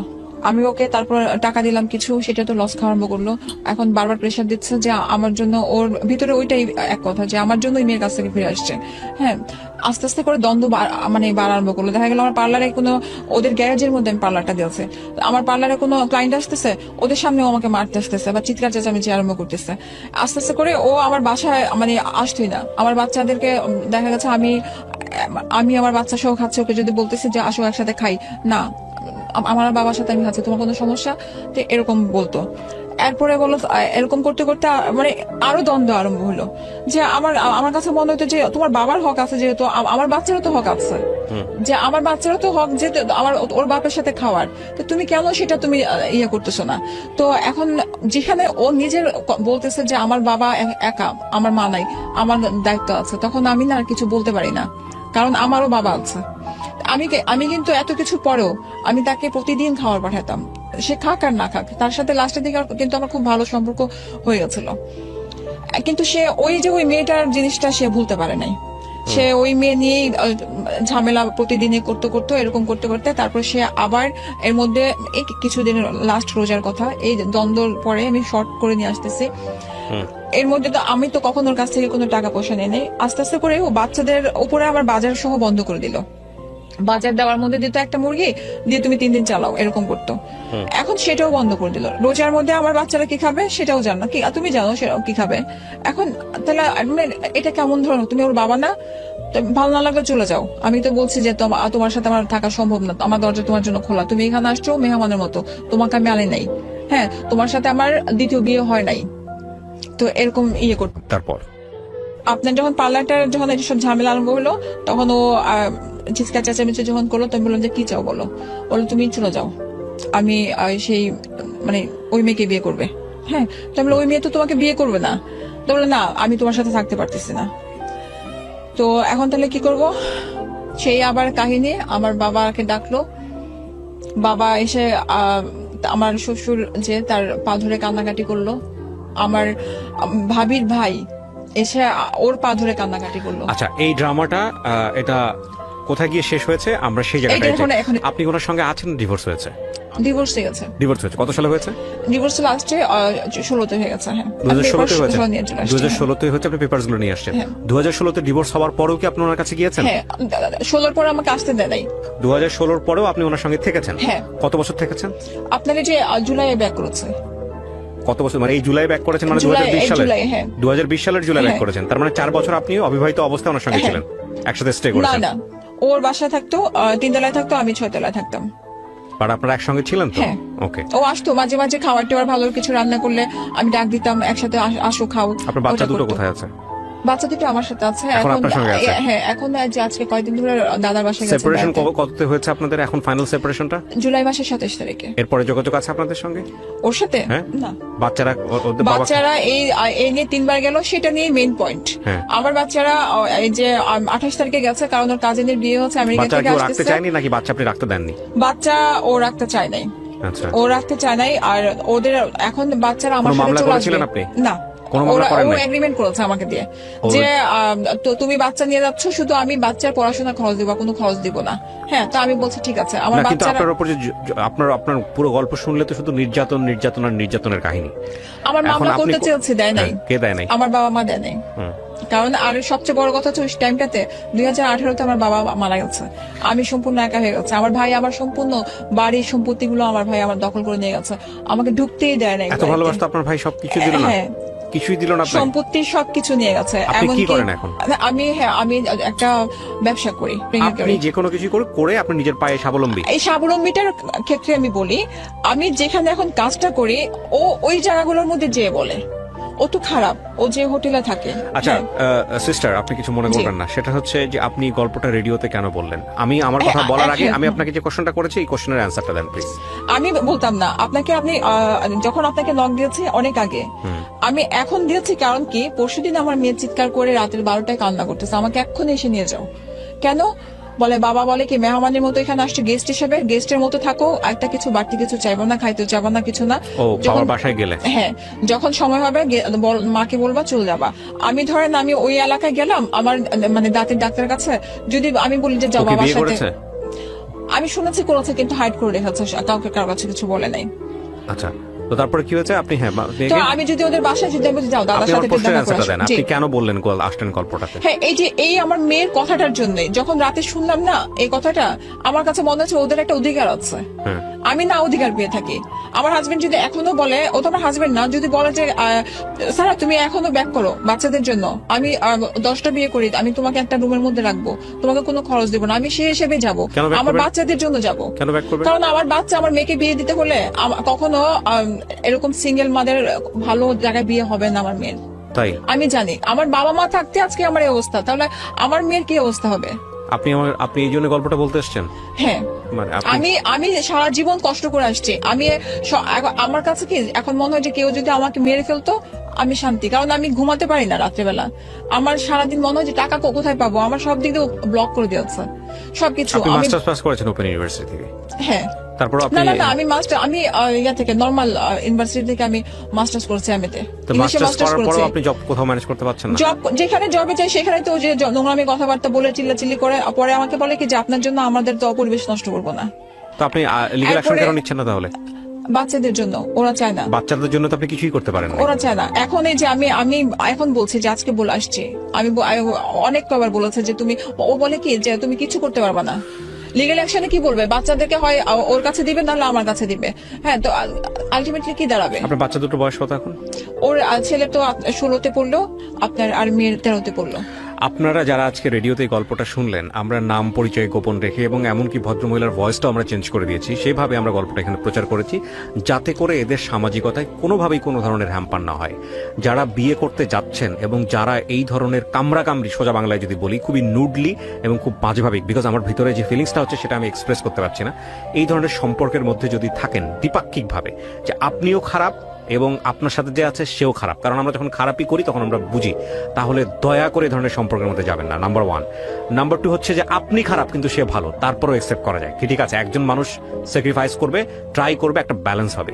কিন্তু দুজনই যখন খারাপ হয়ে যায়, দুজনই যখন ইমব্যালেন্স অবস্থায় চলে যায়, on the perspective of child, বিশেষ করে 2টা বাচ্চার প্রেক্ষাপটে, এটা নিঃসন্দেহে এটা একটা ভয়ঙ্কর রকমের ক্রাইম। আমরা বাবা মাকে নিশ্চয়ই কাঠগড়ায় তুলতে পারবো না, কিন্তু আপনি চিন্তা করে দেখেন, জাস্ট আপনাকে আমি যদি বলি, আপনাকে যদি আমি প্রশ্নটা করি সারা, সেটা হচ্ছে আমি সন্তান, আমার বাবা মা কোনো একটা জীবনের কোনো প্রেক্ষাপটে আমার মা আমার উপর দা তুলে ফেলছে, মেরে ফেলবে আমাকে, হ্যাঁ, সেটা যদি আমার মেমোরিতে থাকে সারাটা জীবন, আমি কি আমার মাকে বা ওই মোমেন্টটাকে কি আমি ক্ষমা করতে পারবো? আপনি মুখে বলেন পারবেন? কখনো না। আমি তো যদি না পেরে থাকেন তাহলে এই মোমেন্টের জন্মটা আপনার মাধ্যমে হয়েছে। আপনি এখানে একপাক্ষিকভাবে বলে গেছেন। জি, আপনার জামাইকে যদি আমি এখানে নিয়ে আসি, আপনার জামাই আপনি 100টা কারণ দেখিয়েছেন, সে অন্তত 1000টা কারণ দেয়, অবশ্যই। ঠিক আছে। আমি কে অপরাধী সেই জায়গাটায় যাচ্ছি না, কিন্তু দুজনই আপনারা অপরাধী, দুজনই আপনারা এই রকম একটা ক্রাইম করছেন যে আপনারা দুইটা বাচ্চাকে একটা বেটার ফিউচার দিতে পারেননি। আমি ধরে নিলাম আপনার হাজব্যান্ড আগাগোড়া খারাপ মানুষ, একদম শুরু থেকে শেষ পর্যন্ত খারাপ মানুষ, কিন্তু এই খারাপ মানুষটাকে তো আপনি জেনে বুঝে রিসিভ করছেন লাইফে, করছেন কি করেন নাই? বলেন। অবশ্যই করছেন। তো করার পরে আপনি যেহেতু নিশ্চিত হতে পারতেছিলেন না যে আপনার হাজবেন্ড ভালো হবে বা আপনার হাজবেন্ডের দ্বারা একটা এমন একটা সংসার গঠন করবেন যে সংসারটা বাচ্চাদের জন্য বেটার হবে, তাহলে আপনি বাচ্চা দুনিয়াতে কেন আনলেন? ওই বাচ্চাগুলো যখন চলে আসছে তখন ওই লাইফটা তো আমি দেখি নাই। না, বাচ্চাগুলো হ্যাঁ। যখন চলে আসছে আপনি লাইফটা দেখেন না। আপনি কি বলছেন? আপনি তখন- বিয়ের আগে দেখতেছেন পিস্তল নিয়ে তখন ঘুরতেছে, হ্যাঁ।